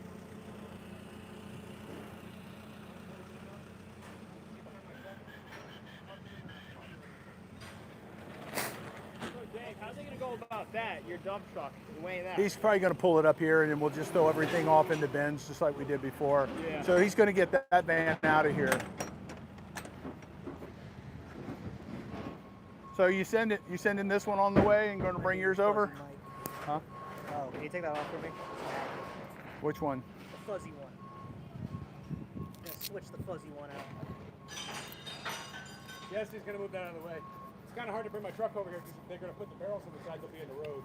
So we need to get this one out of the way. Thank you, sir. I'm gonna switch this on and this to you. We'll be good to go.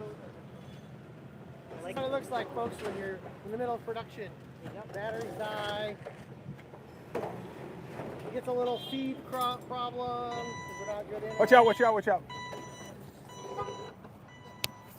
All right, so breaker, checker, check. You're good to go. You're rocking it. All right, cool.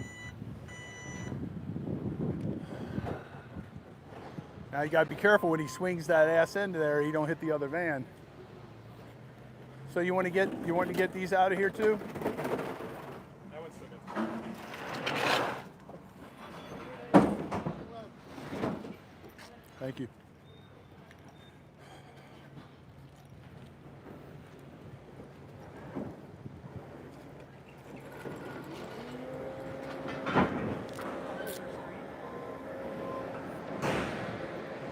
Viewers are liking this. Huh? Are they liking it?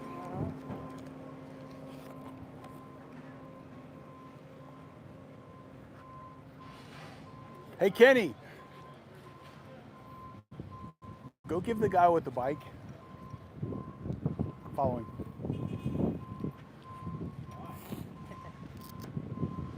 Huh? Why not? I'll take some. Well, I'll get. What? How much you want, Talon? 300, 400, 100 grand, please. 100 grand? I'm a little low. I don't think it'll fit my money clip. Making him feel like a poor guy, like it. He is a poor guy.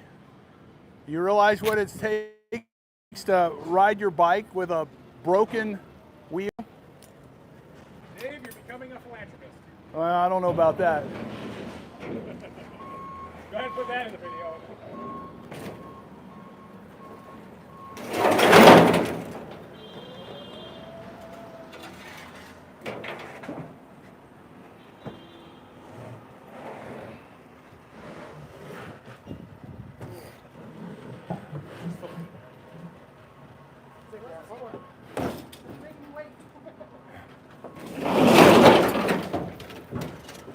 cool.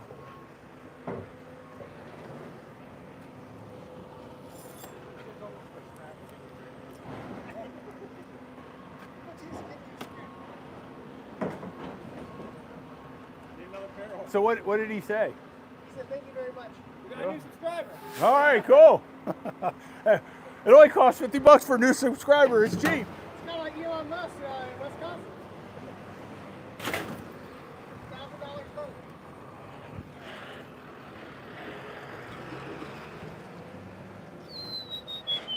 Did we lose one of these guys?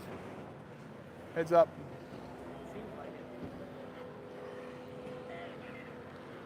Far side of that.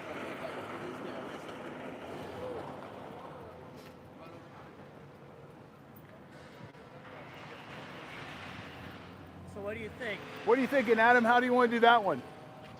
Hey, you need a hopper? Hey, you need a hopper?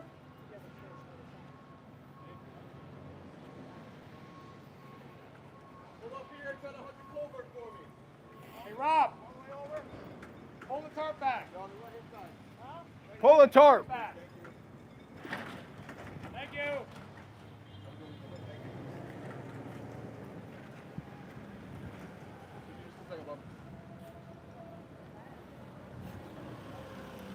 You need another one, Taylor?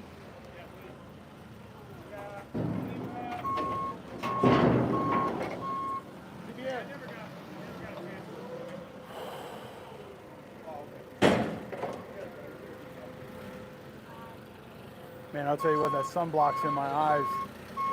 It's a no bueno. You had the hat on. It's a no bueno. The sun, I know. Well, I still need it. My neck gets all burnt out. Yep. Can you guys just take this and this?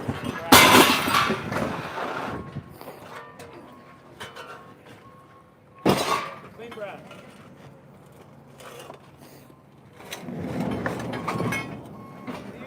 All right, clean brass.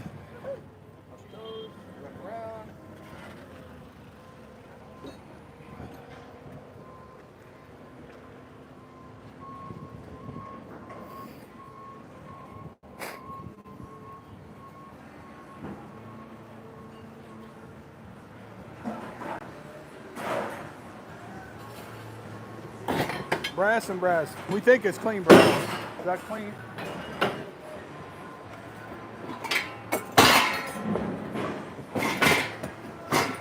Clean brass.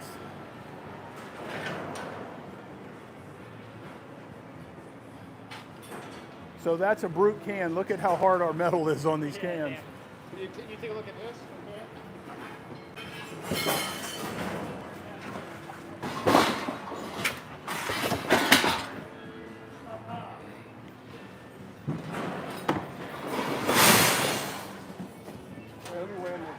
Okay.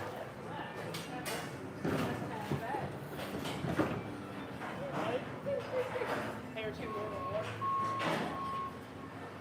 You see this? What's that? What? Yeah, look in there. Okay, look in there. Oh, yes. Thank you, sir.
Should we just throw them off the side for the copy radiators that are in the van? That one's copper as well. I got 3 copper. That's fine. Okay, put them back in the, yeah. Heavy. Let's toss them in there. Watch your feet.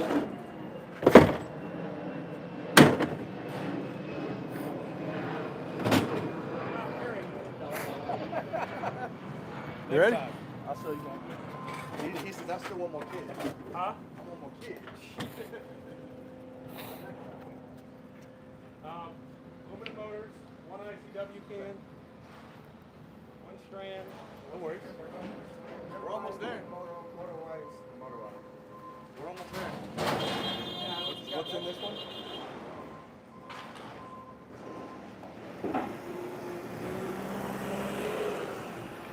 All right, so we're getting there. We're down to the last 4 cans, and then we have this truck over here to unload.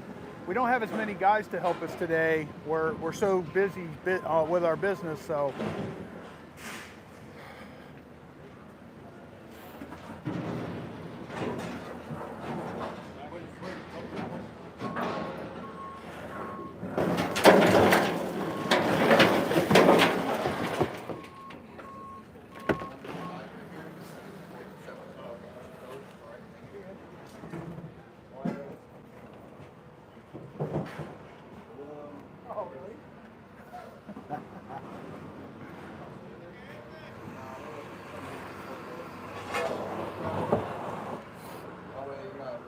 Try with the little plug.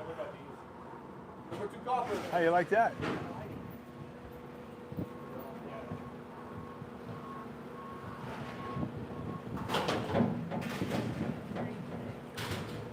Number.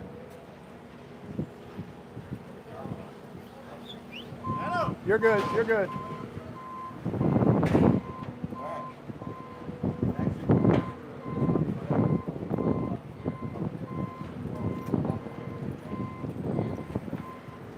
Just take it off all that.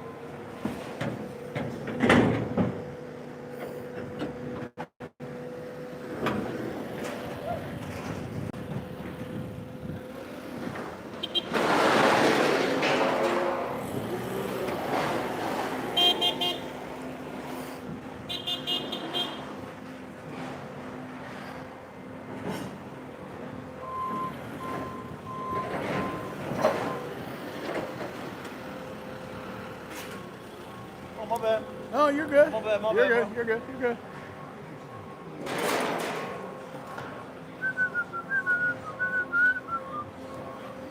Okay, number 2. Watch out. Here he comes. The guy with the.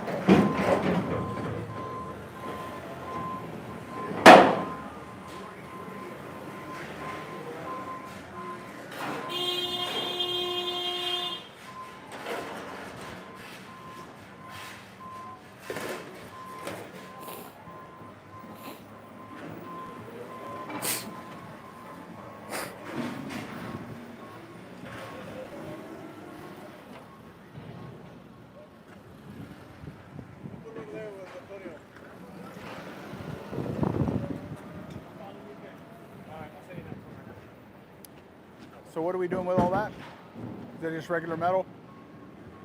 We're bringing in to grab those. Huh? We're gonna grab them. You want to go ahead and, oh, you already did the tires?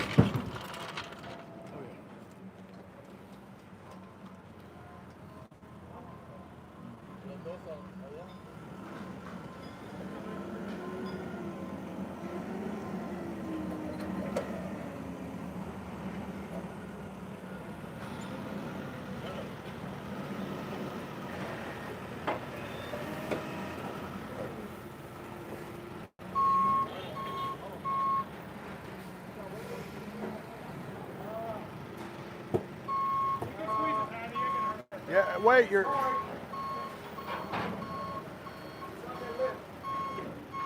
It's gonna drop. It's dropping.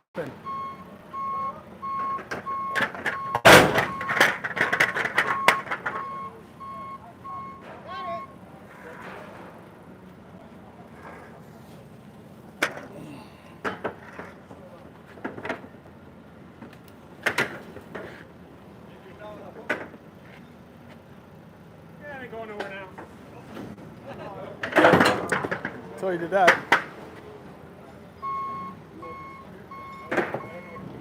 Let him back up.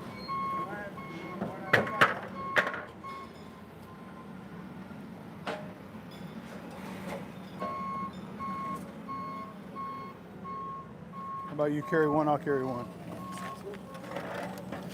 Oh, dude. My man. There you go. You'll be an inch shorter by the time you're done.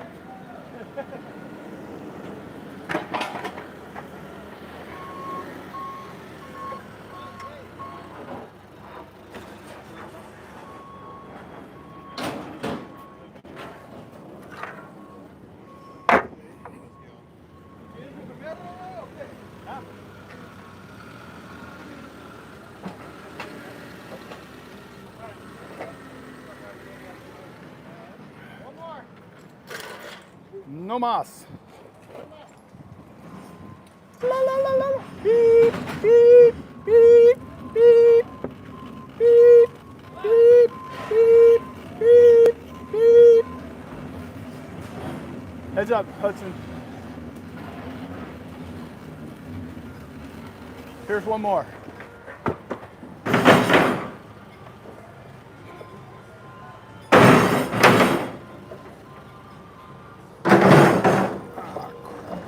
Damn, this are fucking heavy. All right. Those are heavy. Heavy, heavy, heavy, heavy.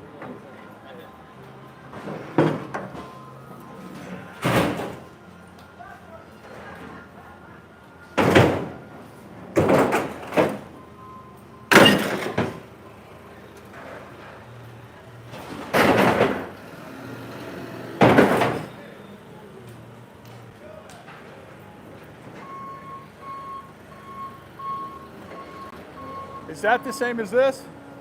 No. Okay. Hey, watch out. He said put that over there.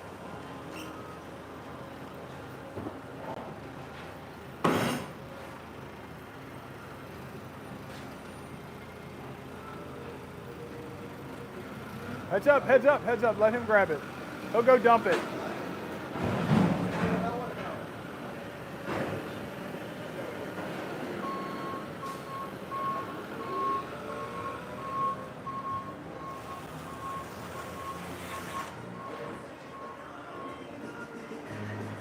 Man, that's a lot of weight.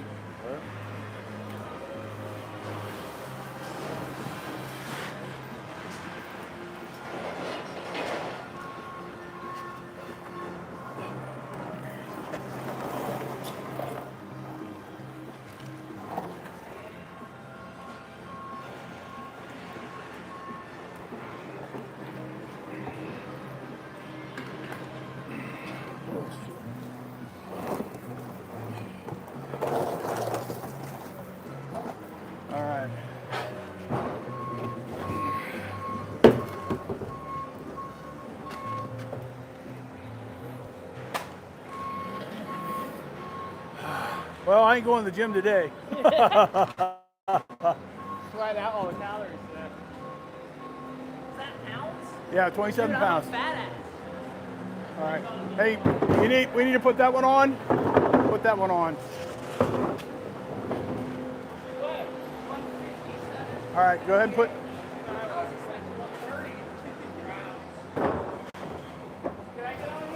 All right, you got it? You're doing a good job, young man. Try.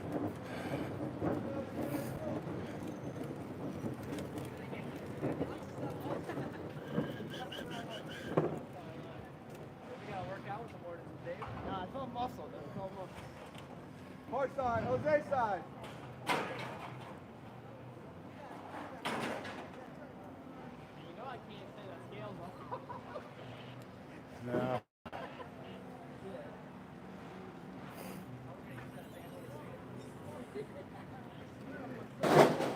Keep coming, keep coming, keep coming. Cut it, cut it, cut it. He's Go, got, Bell, go. Go, Bell, go. he's got some skills, man. All right, here we go.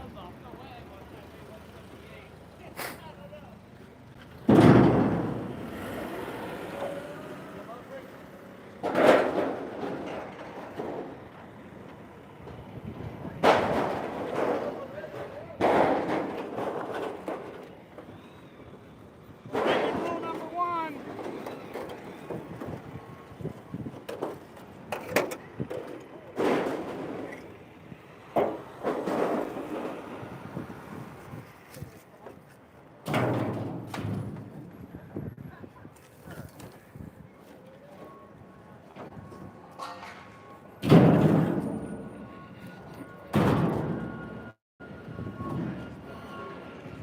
You're gonna have to hang off that side over there.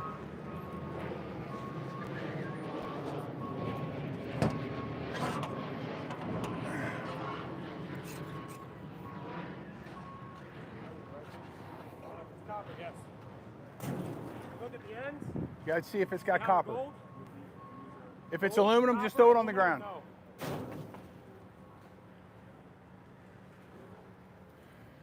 no. All right, so we need another bin. Hey, if you want to Get 2 more I'll bins. get one more container right here for you. Toss the aluminum ones here. Yeah, if you could, I hate to mess it up twice. No, you're good. No, me too.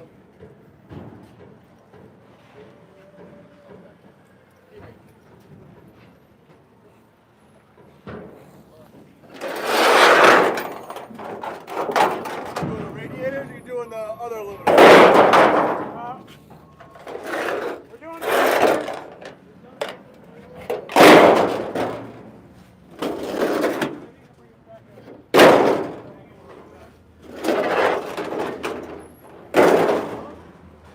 Hey, look, junk shop.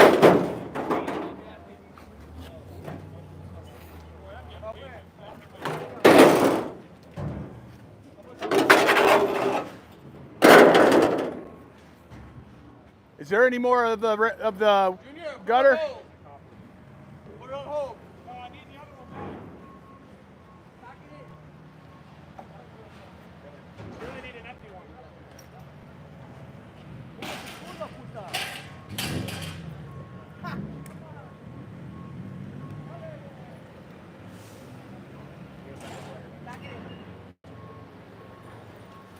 Oh. You got one?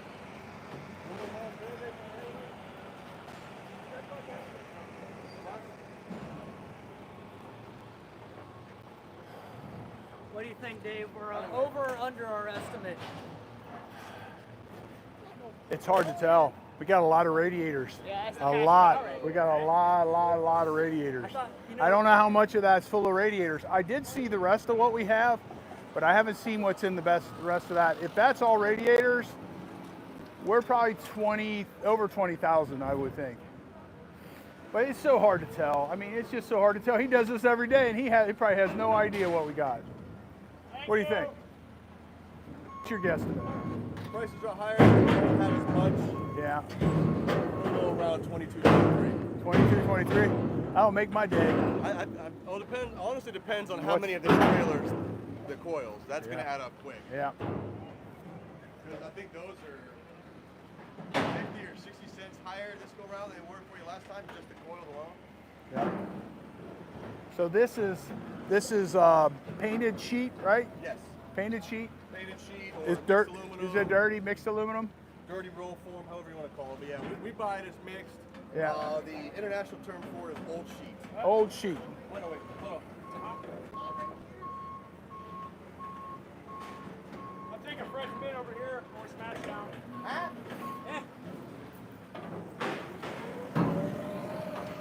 Man, that is wow. That's a lot. If I loaded it nicely, we'd be here for a year. No, but you just take one of these and put it on each side. That gives you another 1.5 foot all the way around. All right, let's Yeah, do but it. You got a guy on a forklift.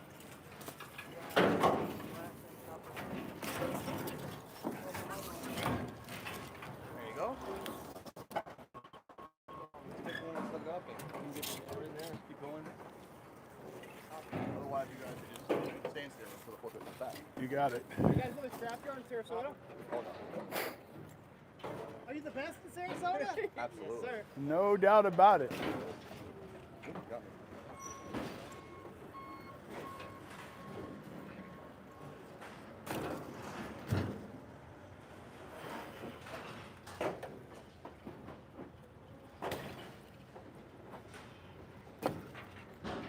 So we could definitely be in the mid 20s with this. That it looks like that whole trailer's full of this.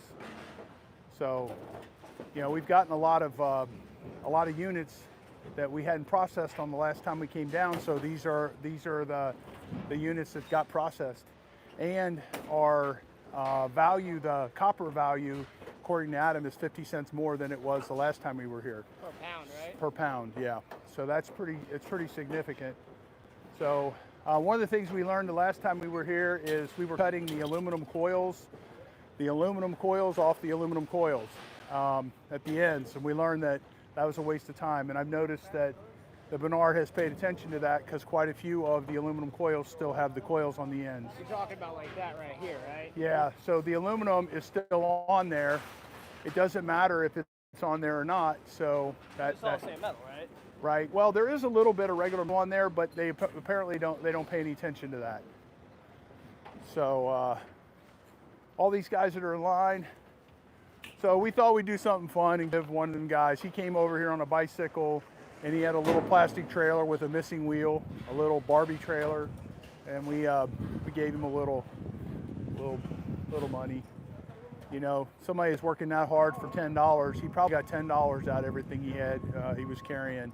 Couldn't have been that much. It's probably 7 cents a pound to 10 cents a pound. How many pounds do you think he had? 20 pounds, 30 pounds, 40 pounds. So he did a lot of work, because this is not in the middle of town. This is down a way. So he did a lot of work hauling that all the way down here. So, you know, I've been down on my luck before. I don't know if that's the way he lives or if he's just having a bad situation, but I'm sure we provided for him in some way. Whether we provided alcohol or food. Hopefully it's food. We think it's brass and copper. Nice. Very nice. I don't know. Yeah. Brass and copper. Oh! Ooh! Ooh! Anybody out there who's watching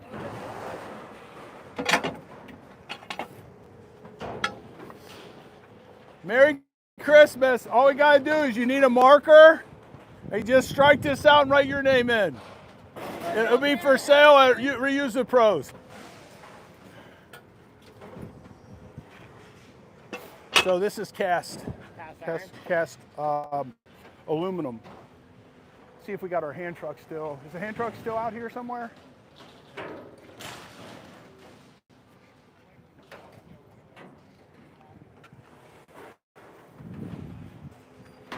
All right. Hey, is that hand truck still out here, or did you put it away? What? The hand truck? We put it away. Okay. You need it? Nah, it's okay. Say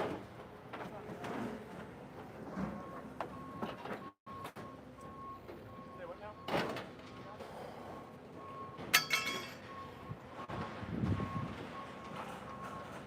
Take another bin. Okay. We can use another bin when you get a chance. Okay.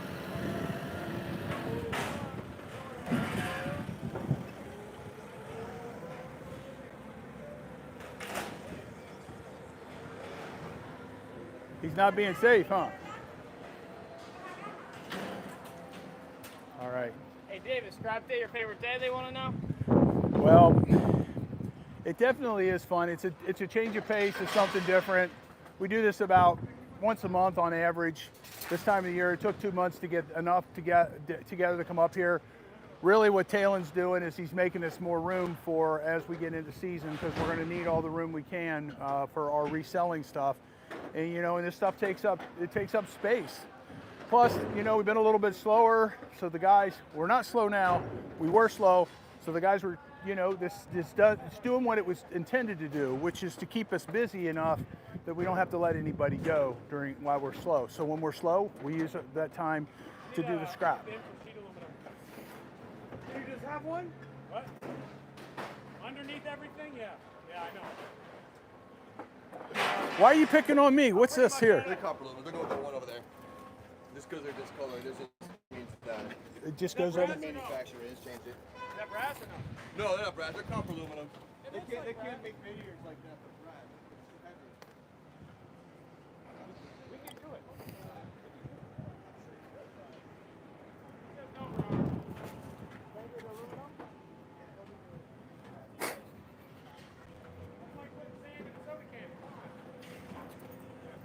I've seen it all.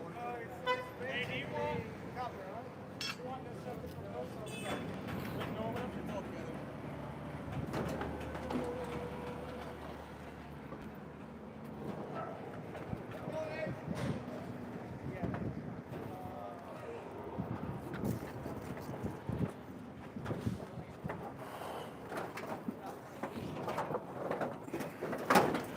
So this is all aluminum then, huh?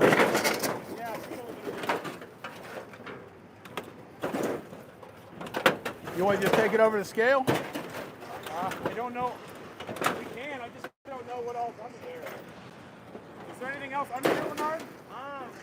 There shouldn't be anything else below. Well, it's up to him. What are you doing? He's making his move. Hey, that's all aluminum. Do you want to just take it over to scale like that and dump it? It's all sheet. There's no more radiators. Yeah. Well, you just killed my value. I know. Like 18. I'm not vouching for it. I don't know what's under there. Well, Bernard believes it's nothing but aluminum. Yeah, it dumps, right? Yeah. It'd be easier just to go across the scale and I'll send you out back. I got to do the machine back there and clean it up anyway to get to the stage. But then, yeah, just dump the whole thing across the scale. See if you think everything's in there. We're gonna find out. I guess we'll load up what's not. Right? All right. You might want to grab that off the top of his truck. Hey, Kenny, you got to grab that off his truck. Okay. Oh, you won't leave it on top? Well, it'll probably fall. That's the one. That's the one they put inside the houses when we're tearing them down. It's a lucky camera. Look at the size of that monster. Look at it. It's called the Monster. Yeah, a monster trailer. I bet it cost a monster price. Back in. Okay. But I think I'm going to load for about 15 seconds. All right. We still have this one. All right. We need to go. You want to grab the hand truck and we'll take this over? Sure. Or me and you can spin it? Yeah, I'll put it. All right, cool.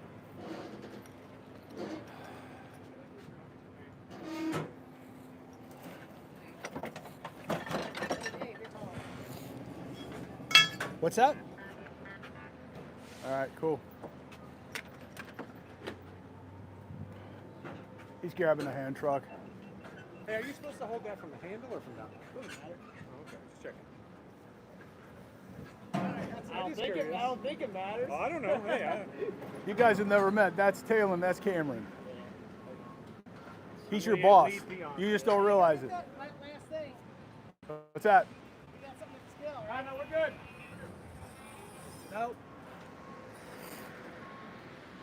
Nope. We're grabbing this. We're gonna have to hook it to a van. Oh, you can't get it over there? I don't have room next to dump the trailer. Oh.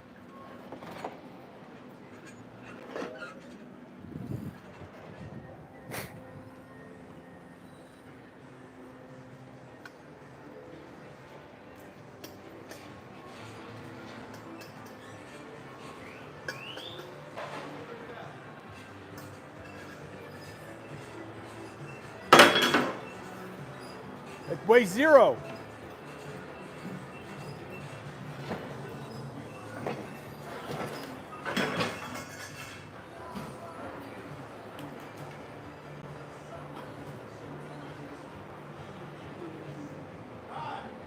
How you hold up on days like today? What's that, sir? How do you hold up on days like today? Oh, Does it kick your butt or no? perfect. Perfect? No problem at all, huh?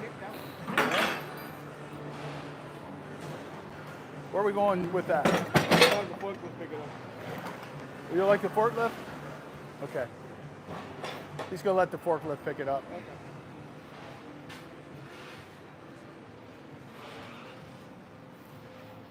So what do you think, man? You think we got some good footage today? Oh yeah, I think Kenny's gonna have a headache putting all this together. Yeah, I really like the walkthrough in the warehouse. It was really good. Here, let's all get. Like 2 videos right there. All right, yep. So we're going to use that to take and put together a scrap metal book for everybody, and we're going to use all the pictures from each one of those items and everything that Adam told us, so that we can put something together that make it easier for you to scrap, so you can understand what things are, what they do with them, how they do them, what's clean and what's not clean, and what the majority of the stuff that they buy is. So I learned a lot. I mean, I know a lot more than most people about scrap metal, but I don't know it like these guys do. They do this every day. You know, and Adam, he's a super smart guy. He runs this whole operation here. He's the guy that shows everybody what to do, make sure everybody's being safe. And he also is involved in when bulk buys, like when we bring a bunch of stuff up. So, pretty cool thing. So we're almost done. We're thinking, Adam's thinking 18 grand, I'm thinking 20 grand. So we'll see. Enough to buy a decent car, if you wanted to buy a car with it. Not buy lunch after. So for us, it's nothing more than it's just one of our profit centers. We have like 5 different things we do, major things we do, or 6 things. You know, we have junk removal, floor removal. These are all separate businesses. We run them all together. Concrete cutting, selective demolition, building demolition, repurposing stuff through our warehouse, and then our Airbnb stuff. So it's 7 different things that we do. Scrap metal would be the 8th. So what we do with that is it's just another profit center. So the idea is to keep the guys busy when we're not busy, doing something, so that when we need them for what we really need them for, they're available. It also provides stability for them because we don't have to let them go because we don't have any work. So we have a strong cycle here. The cycle is when everybody's here from up north, our business slows down. When everybody leaves and goes back up north, which is happening over the next month, we get super crazy busy because we're working in mostly coastal and very wealthy areas, and they have a very short period of time, a window of time to renovate properties. And then what happens is we're immensely valuable because we can get in and do a demolition on something that would take weeks for a lot of people to do. We can do it in a matter of days. You know, if it's a 4-week job, we can do it in probably a week and a half. Mainly because we're set up for it. We got all the tools, all the stuff, we bring the dump trailer with us, which means we're hauling everything out as we go. We're not moving stuff 2 and 3 times, and it really makes a big difference. So this scrap metal today, awesome day, makes for a really long day, but I've been very excited about this. I called Adam about a month ago and said, hey, what do you think about walking through with us? And I was going to call and talk to his boss, and I didn't want to overstep my bounds, but his boss came out and greeted us earlier, and he's excited about it because all this does for everybody is it gets more people recycling. It lets you understand how it works, how to do it, and what to do. And if you're close to here, you come here. This is a great place because they're not trying to cheat you or get a little extra out of you. They want to be fair. You know, they make a little bit on a whole bunch of stuff, and it works out really good. So we're down to our last little bit. They're going to they had to disconnect Talen's truck and hook a van up to it because we have quick connects. The quick connects basically connect the trailer to our battery in the van, and it lets us dump the trailer. So basically everything we got left in the trailer is all sheet aluminum. So at any rate, that's pretty much it. So this right here is aluminum radiators, and that's the tail end of this. So the rest of the stuff is in the trailer. He's going to take it over the scale, and then we're going to dump it. So, and Junior's been a sport and not gotten mad at us or yelled at us or anything for doing anything wrong. So you want chicken or no? And then, well, we still got to do that. Yeah, they'll give you a different ticket when you go on the scale for that. Well, sure. Yeah, let's do it. We're done, right? All right. Well, we're done except for that. Make sure we cut the live stream before we get the total. Oh yeah, we don't want you guys to know. Yeah. Yeah, tune in to that. At least something to watch. All right, so Yeah, for real. so right now what they're doing is they're hooking this van up to the trailer because it has a connection that will power the dump trailer. And that allows us to go over the scale, and then all we have to do is open the doors up and dump it. We don't have to unload it. So the whole reason we have dump trailers is to save labor. So we could have unloaded all this into a couple of bins, but this is probably the better way of doing it. Talon and them guys are all going to sleep really good tonight because this is a lot of heavy stuff. Talon's mainly doing office work at this point, so him humping this out like this is going to be it's going to be a chore. So, at any rate, so now keep it going. All right, cool. So they're connecting here onto the trailer.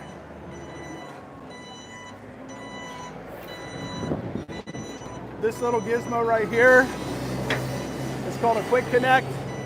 We take this and we connect it to the trailer, and that's the battery that runs the dump trailer. We do this on all our trucks. So that is connected all the way through the van and up into the engine compartment, connected to the battery. What it does is it helps us not have to maintain so many batteries.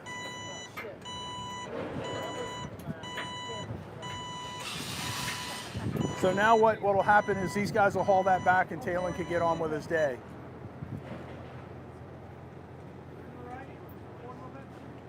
So we're having a little bit of an issue getting it on the tray.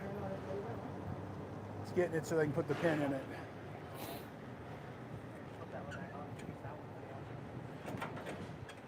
All right.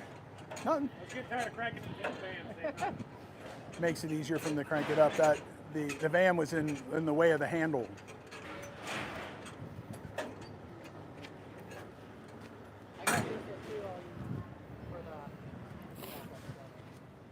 Okay. Got him over here? No. Do you want me to go all the way around and scale it, or?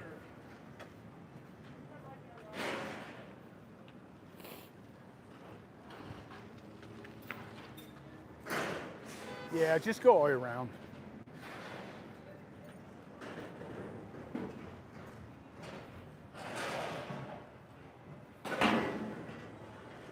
He's totaling out our ticket up here.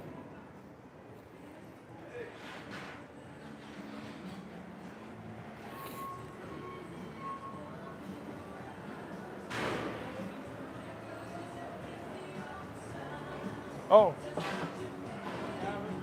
You know what? You can have the bin. It's not that big a deal. I got hundreds of them. I see you got my song on.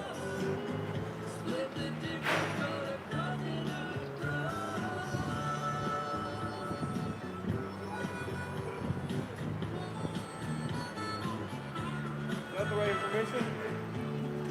What again? Is that the right information? Yep, yep.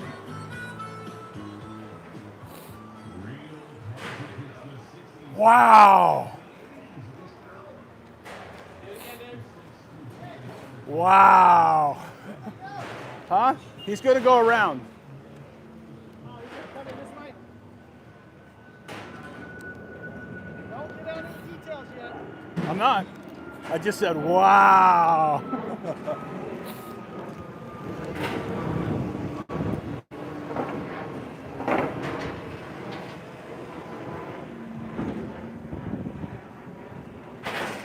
So that's Adam. That's Adam up in there, up in the loader, and he's kind of playing interference for Talon to come in here.